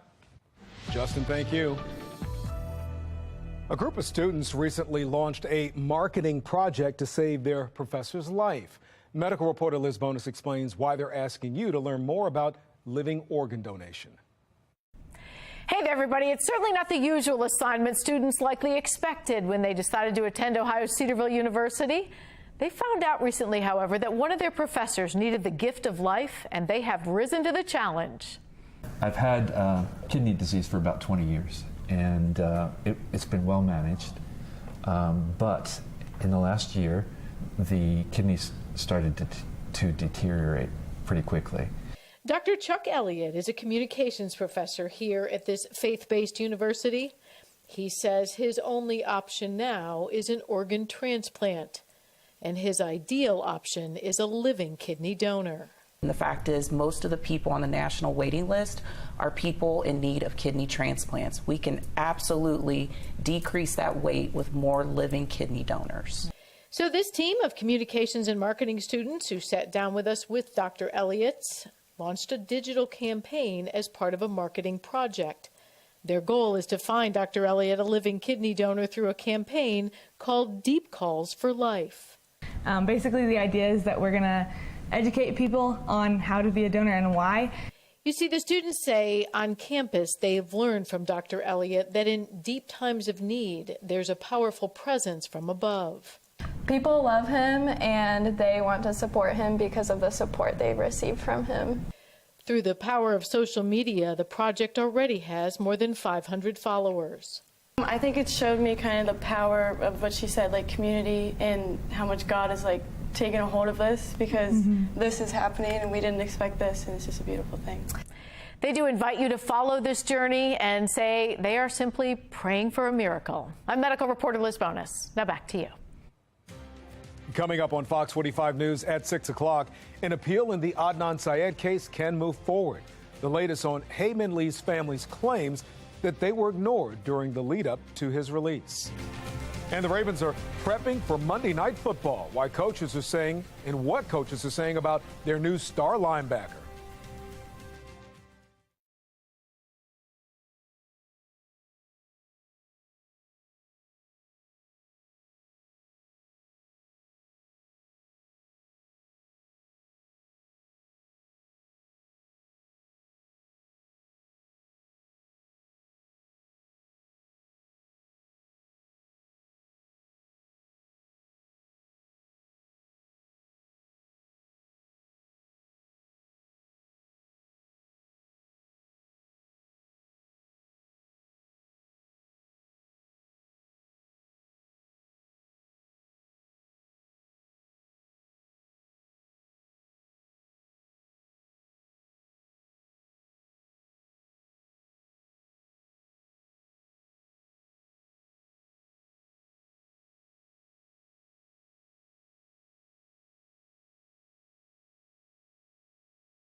The Ravens are back at practice today, entering week 9 of the season with a lot of injuries, but also some reinforcements and rest.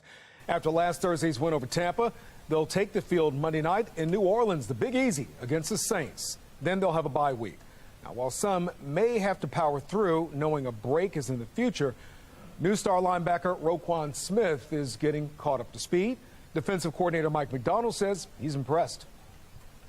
It's a lot of concepts he's done in the past, and up to this point, honestly, I'm not surprised. Just knowing from his reputation and knowing people that have worked with him in his past. But yeah, I mean, Zach's done a great job of getting them up to speed.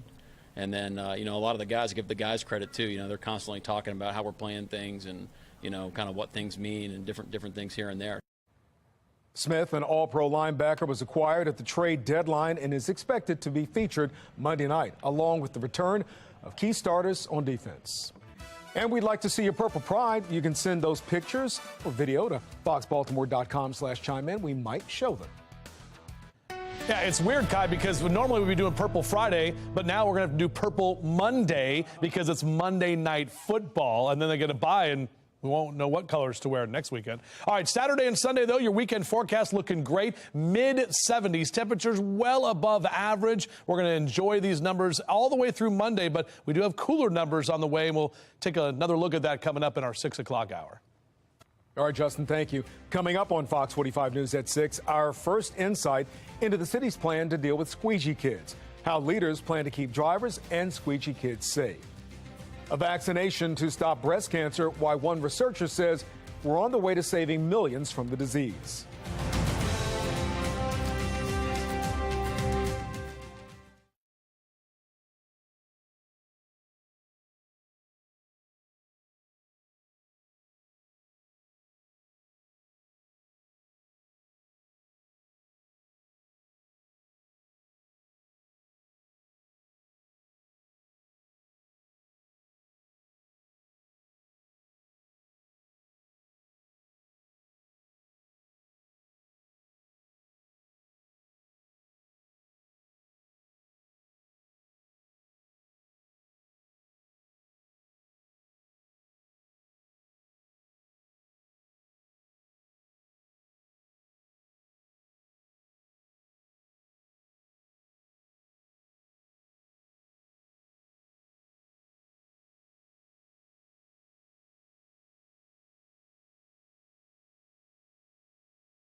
Paying squeegee kids to stay off street intersections. Our first insight into how Baltimore leaders plan to deal with the squeegee crisis. We questioned the mayor on how it would be implemented. An appeal in the Adnan Syed case moves forward. New developments in Hayman Lee's family's fight to be heard. Accused of 26 crimes since August, how police caught a group of men they say are connected to a string of ATM robberies. Live from WBFF in Baltimore, this is Fox 45 News at 6. Good evening, I'm Kai Jackson. The Fox 45 News at 6 starts right now with the exclusive Fox Track, your Baltimore Minute. After confirming information previously reported, the mayor's office saying there will likely be squeegee kids will come up with a code of conduct and self-regulate, a designated enforcement zone, and guaranteed income for squeegee kids not to squeegee. Now, Mayor Brandon Scott is refusing to say anything. When I release the Squeegee Collaborative is when I go talk about the Squeegee Collaborative, and we're going to do that for you guys very soon. We're paying you not to commit a crime. That's extortion. That's basically the definition. It's like, if you pay me this money, I won't burn your restaurant down. That's what the organized crime does. What are you teaching people? that if you misbehave and you scare people, you rob people, you hold up traffic, and worse, you assault people, shoot people, because it got to that level. Well, you know, we're going to pay you not to come here.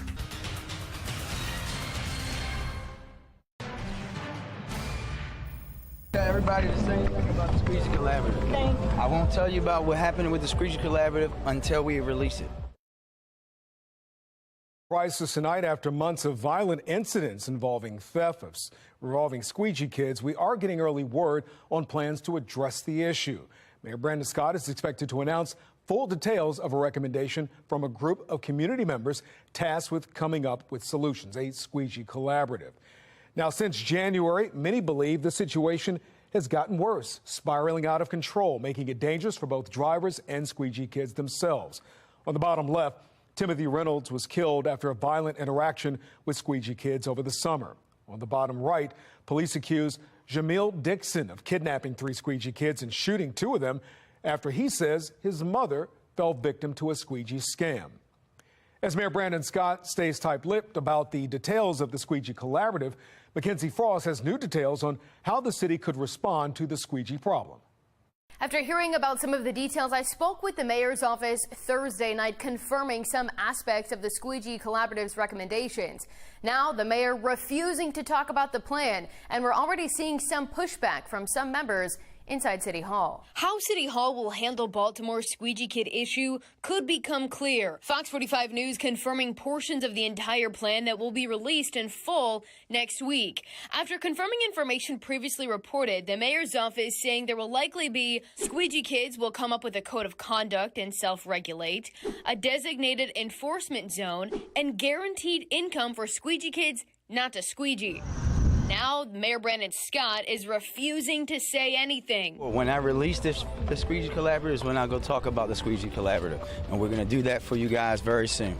One portion specifically remains in question. How will the city ensure squeegee kids who are getting money not to squeegee stay off the corners? It's a question I tried to ask the mayor, but I got interrupted. Mayor Scott, how do you plan to delineate, I guess, the squeegee kids? I'm going to delineate by telling you when we put out the strategy, as we just talked about before.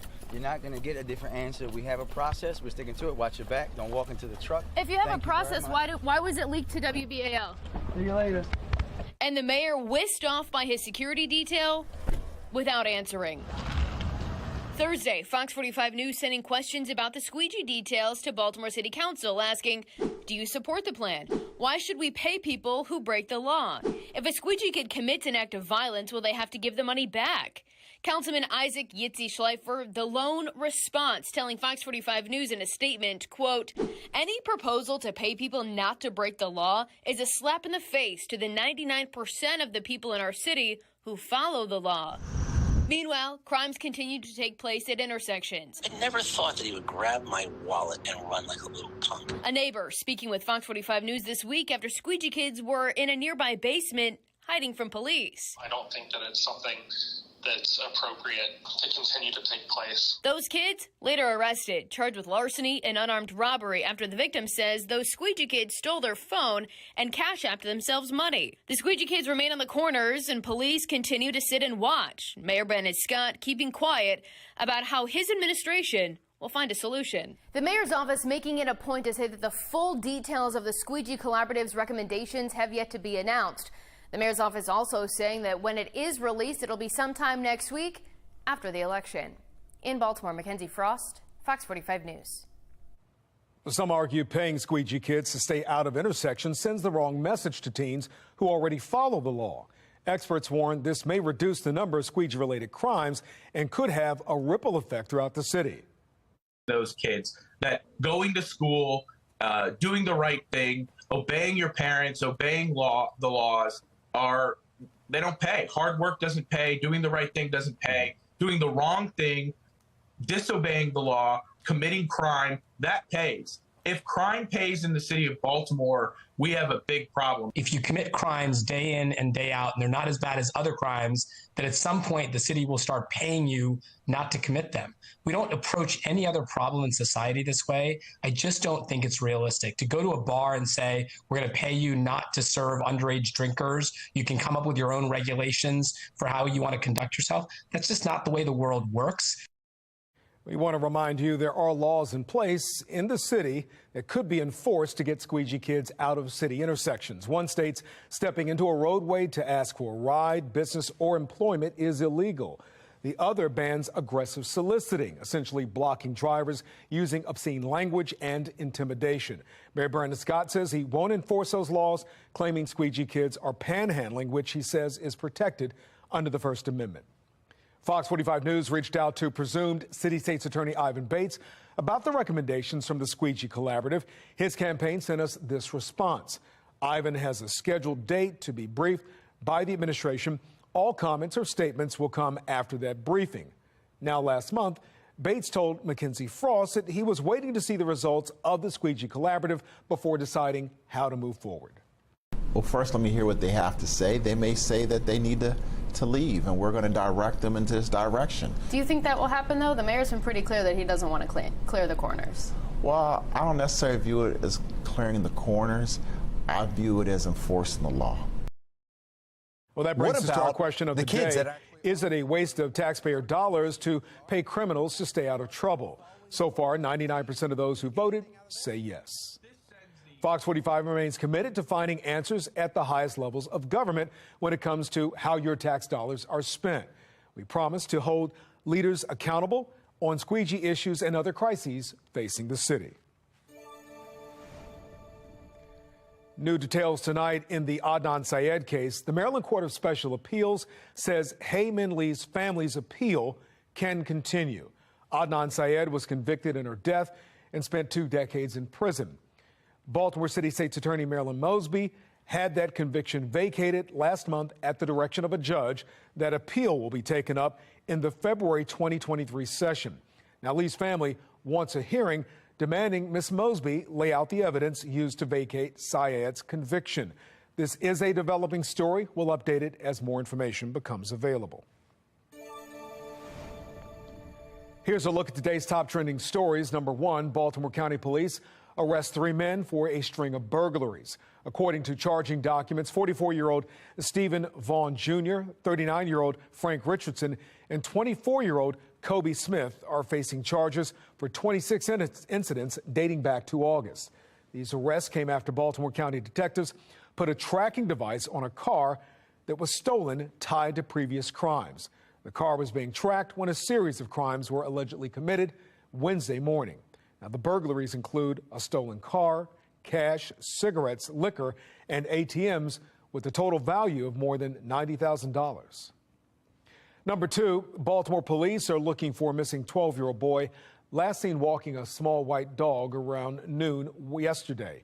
12-year-old Seth Porter was reported missing from near the corner of East 21st Street and Greenmount Avenue. Porter is 5 feet 6 inches tall and was last seen wearing a black hoodie with a yellow smiley face. Anyone with information is asked to call missing persons detectives, or you can call 911. Number 3, a bowling alley in Cecil County goes up in flames. The Maryland State Fire Marshal says Elk Lanes caught fire early this morning. It started in a mechanical room, then spread through the building. It took response crews more than an hour to get it under control.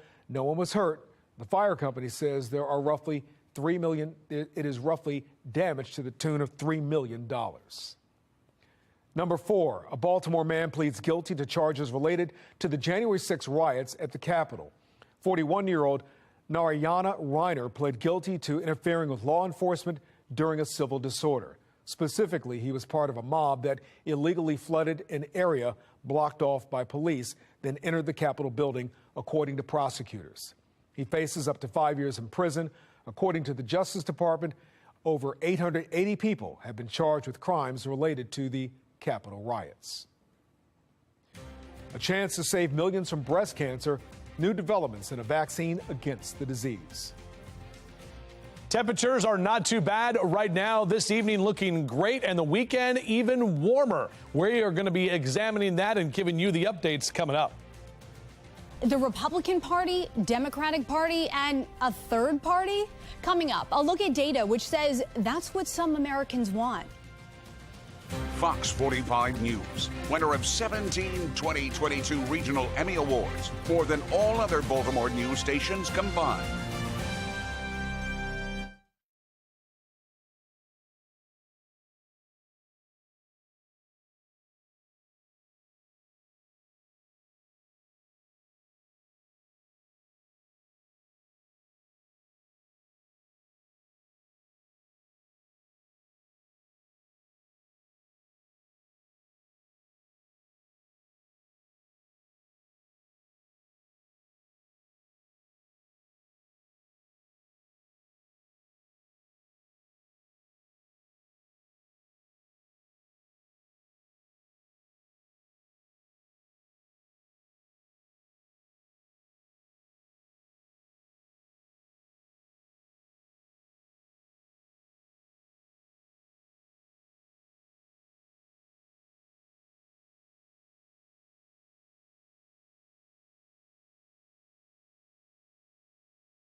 The 2nd District congressional candidate Nicolai Ambrose says her office filed a police report after receiving multiple threats of violence in recent weeks. Ambrose's office says those threats included claims someone was going to shoot her and her staff, while a second said Ambrose and her family could be attacked in a similar manner to Paul Pelosi. This is America. We exercise our opinions at the ballot box. And if you want to do more than that, get out there and talk to your neighbors, knock doors for your favorite candidate, make phone calls for your favorite candidate. We do it every day because we want to get the message out. But these are peaceful ways for us to demonstrate what we feel passionately about. And yes, we might have a mental health crisis in America, but we have got to just lower the scale of this rhetoric. Ms. Ambrose joined me in the studio just a little while ago in the 5 o'clock hour. Now, the Ambrose campaign says a police report was filed and the Department of Homeland Security already detained a suspect in D.C. We'll try and get you an update on that as soon as we know more information. A vast majority of Americans are worried about politically motivated violence, according to a new Washington Post ABC News poll. Nearly 9 in 10 Americans is concerned political divisions have increased the risk of violence in the United States. Slightly more Americans blame Republicans for that than Democrats, 31% versus 25%. 32% blame both parties equally. Now, while the midterms are just days away, speculation about the 2024 presidential election is already starting. Former President Trump is reportedly preparing to announce his bid for the White House November 14. Sources say the exact date could change depending on how Republicans do at the polls.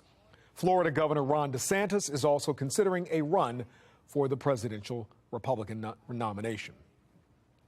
Frustrated voters are calling for change tonight. A new poll finds more people want options beside Republican and Democrat. National correspondent Didi Gatton has details. It's undeniable. There's frustration on both sides of the aisle. Now data shows some may not want anything to do with either party. When some voters hear things like this, in a typical year, we're often not faced with questions of whether the vote we cast will preserve democracy or put us at risk. But this year we are. Or statements like this. The time to stand up, to get this whole thing right, and to stop the left-wing tyranny is right now. It's an instant turnoff. I think they're just saying what people want to hear, and it's not actually giving what the people want. Bryce Birchie wants concrete answers on issues that matter to him, like the economy, and says he doesn't feel like he's getting that from either party. Pew Research Center points to survey data which shows 61% of adults in the U.S. have an unfavorable view of the Republican Party.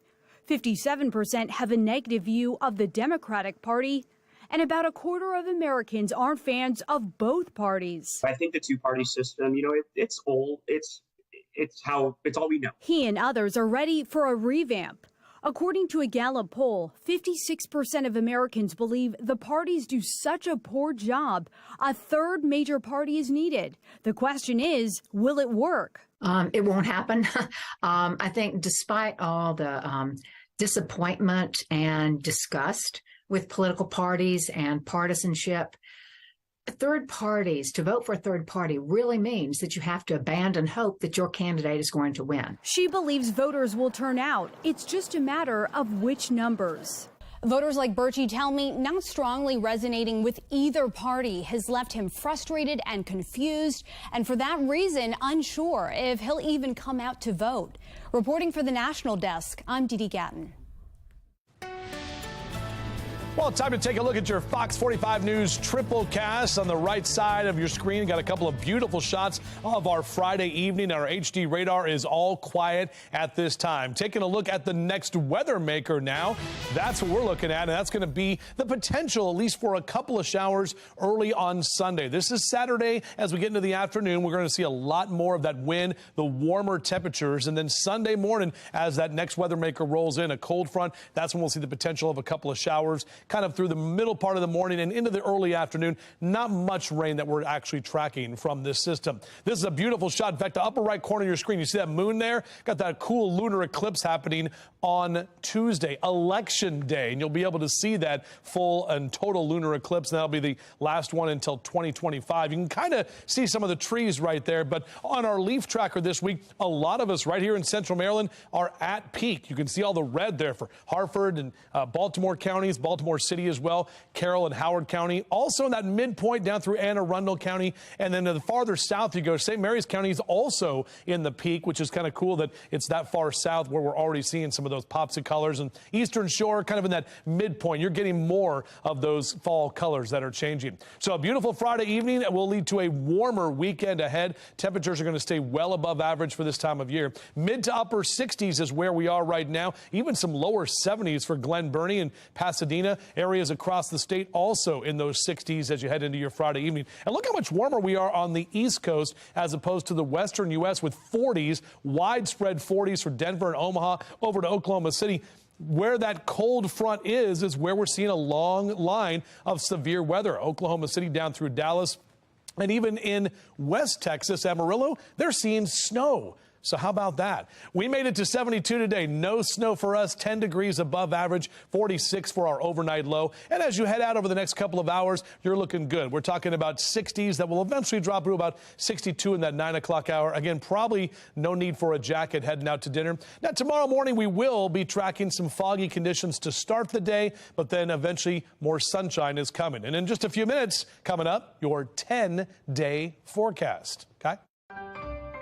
Weather Window, presented by the National Weather Desk. A Rhode Island viewer's home security camera captured this meteor last night. If it hit the ground, it would be called a meteorite. Next, we head to Piedmont, Alabama, where this dust devil was spotted. Dust devils are typically strong, short-lived, and usually pretty harmless. And winter has arrived in Montana. Ski season there is just a few weeks away. For more content like this, follow the National Weather Desk on Instagram. Stopping a disease that takes millions of lives every year. The new developments in a possible vaccine for breast cancer.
In Assignment America tonight, a new medical development could save millions of lives around the world. Researchers say they're closer to a vaccine to fight breast cancer. Karina Vargas from our Sinclair sister station in Seattle has details. I'm just going to go ahead and go for this. And I thought, well, if it doesn't help me, it could possibly help somebody in the future. Anita Triolo didn't think she would be here today after she was diagnosed with stage 3 breast cancer in 2004 and was told her survival rate was low. In 2005, researchers at the University of Washington School of Medicine began phase 1 of their breast cancer vaccine clinical trial targeting a key tumor protein called HER2. It's a DNA-based vaccine. One of the first DNA-based vaccines for cancer that was tested in people. Women with stage 3 and stage 4 breast cancer were studied for this trial, and researchers say that they followed these patients for 10 years, and the results are impressive. 75% of the patients are still alive, and in that intermediate dose, we have about 80% or more of the patients still alive. Dr. Desis says the findings of the vaccine showed strong immune response when targeting the tumor protein. She adds the side effects included minimal arm pain and flu-like symptoms. The clinical trial is now enrolling 140 new patients for phase 2. Anita took a chance on the clinical trial and says she stands by her decision. It was worth it. It gave me 18 extra years, to get into this study, and I've enjoyed every moment of it. Researchers say this is a big step forward in creating vaccines to better treat breast cancer, but also prevent it from developing. In Seattle, Karina Vargas, Como News.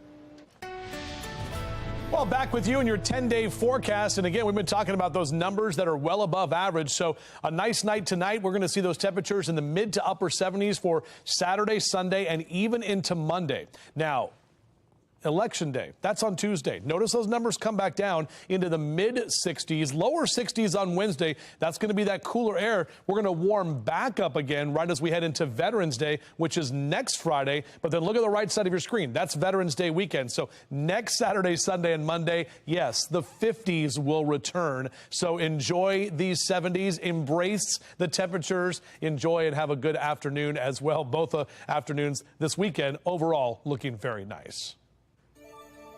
All right, Justin, thank you. Hey, it's the biggest jackpot in the history of the lottery. Tomorrow night, one lucky person could win $1.6 billion in prize money. If there's only one winner, they can choose to cash out and walk away with more than $780 million. Well, so far, no one has matched all 6 numbers on a ticket for the past 3 months. That's 39 straight drawings, no winner. You'll have to get very lucky, though, to win. The odds of getting a winning ticket, winning ticket, I can't say that, around 292 million, 1 in 292 million. And that means I won't get one because I never win anything. By the way, a quick programming note for you this week. The CW hosts a Black College Sports Broadcasting Network doubleheader. It starts at 11 a.m. with Virginia Union taking on Virginia State. On our sister station, the CW Baltimore. Should be a great game. Check that out. Great HBCU action. Well, that's all for us on the news at 6 o'clock. Family Feud is next. We'll see you tonight at 10 o'clock. Thank you.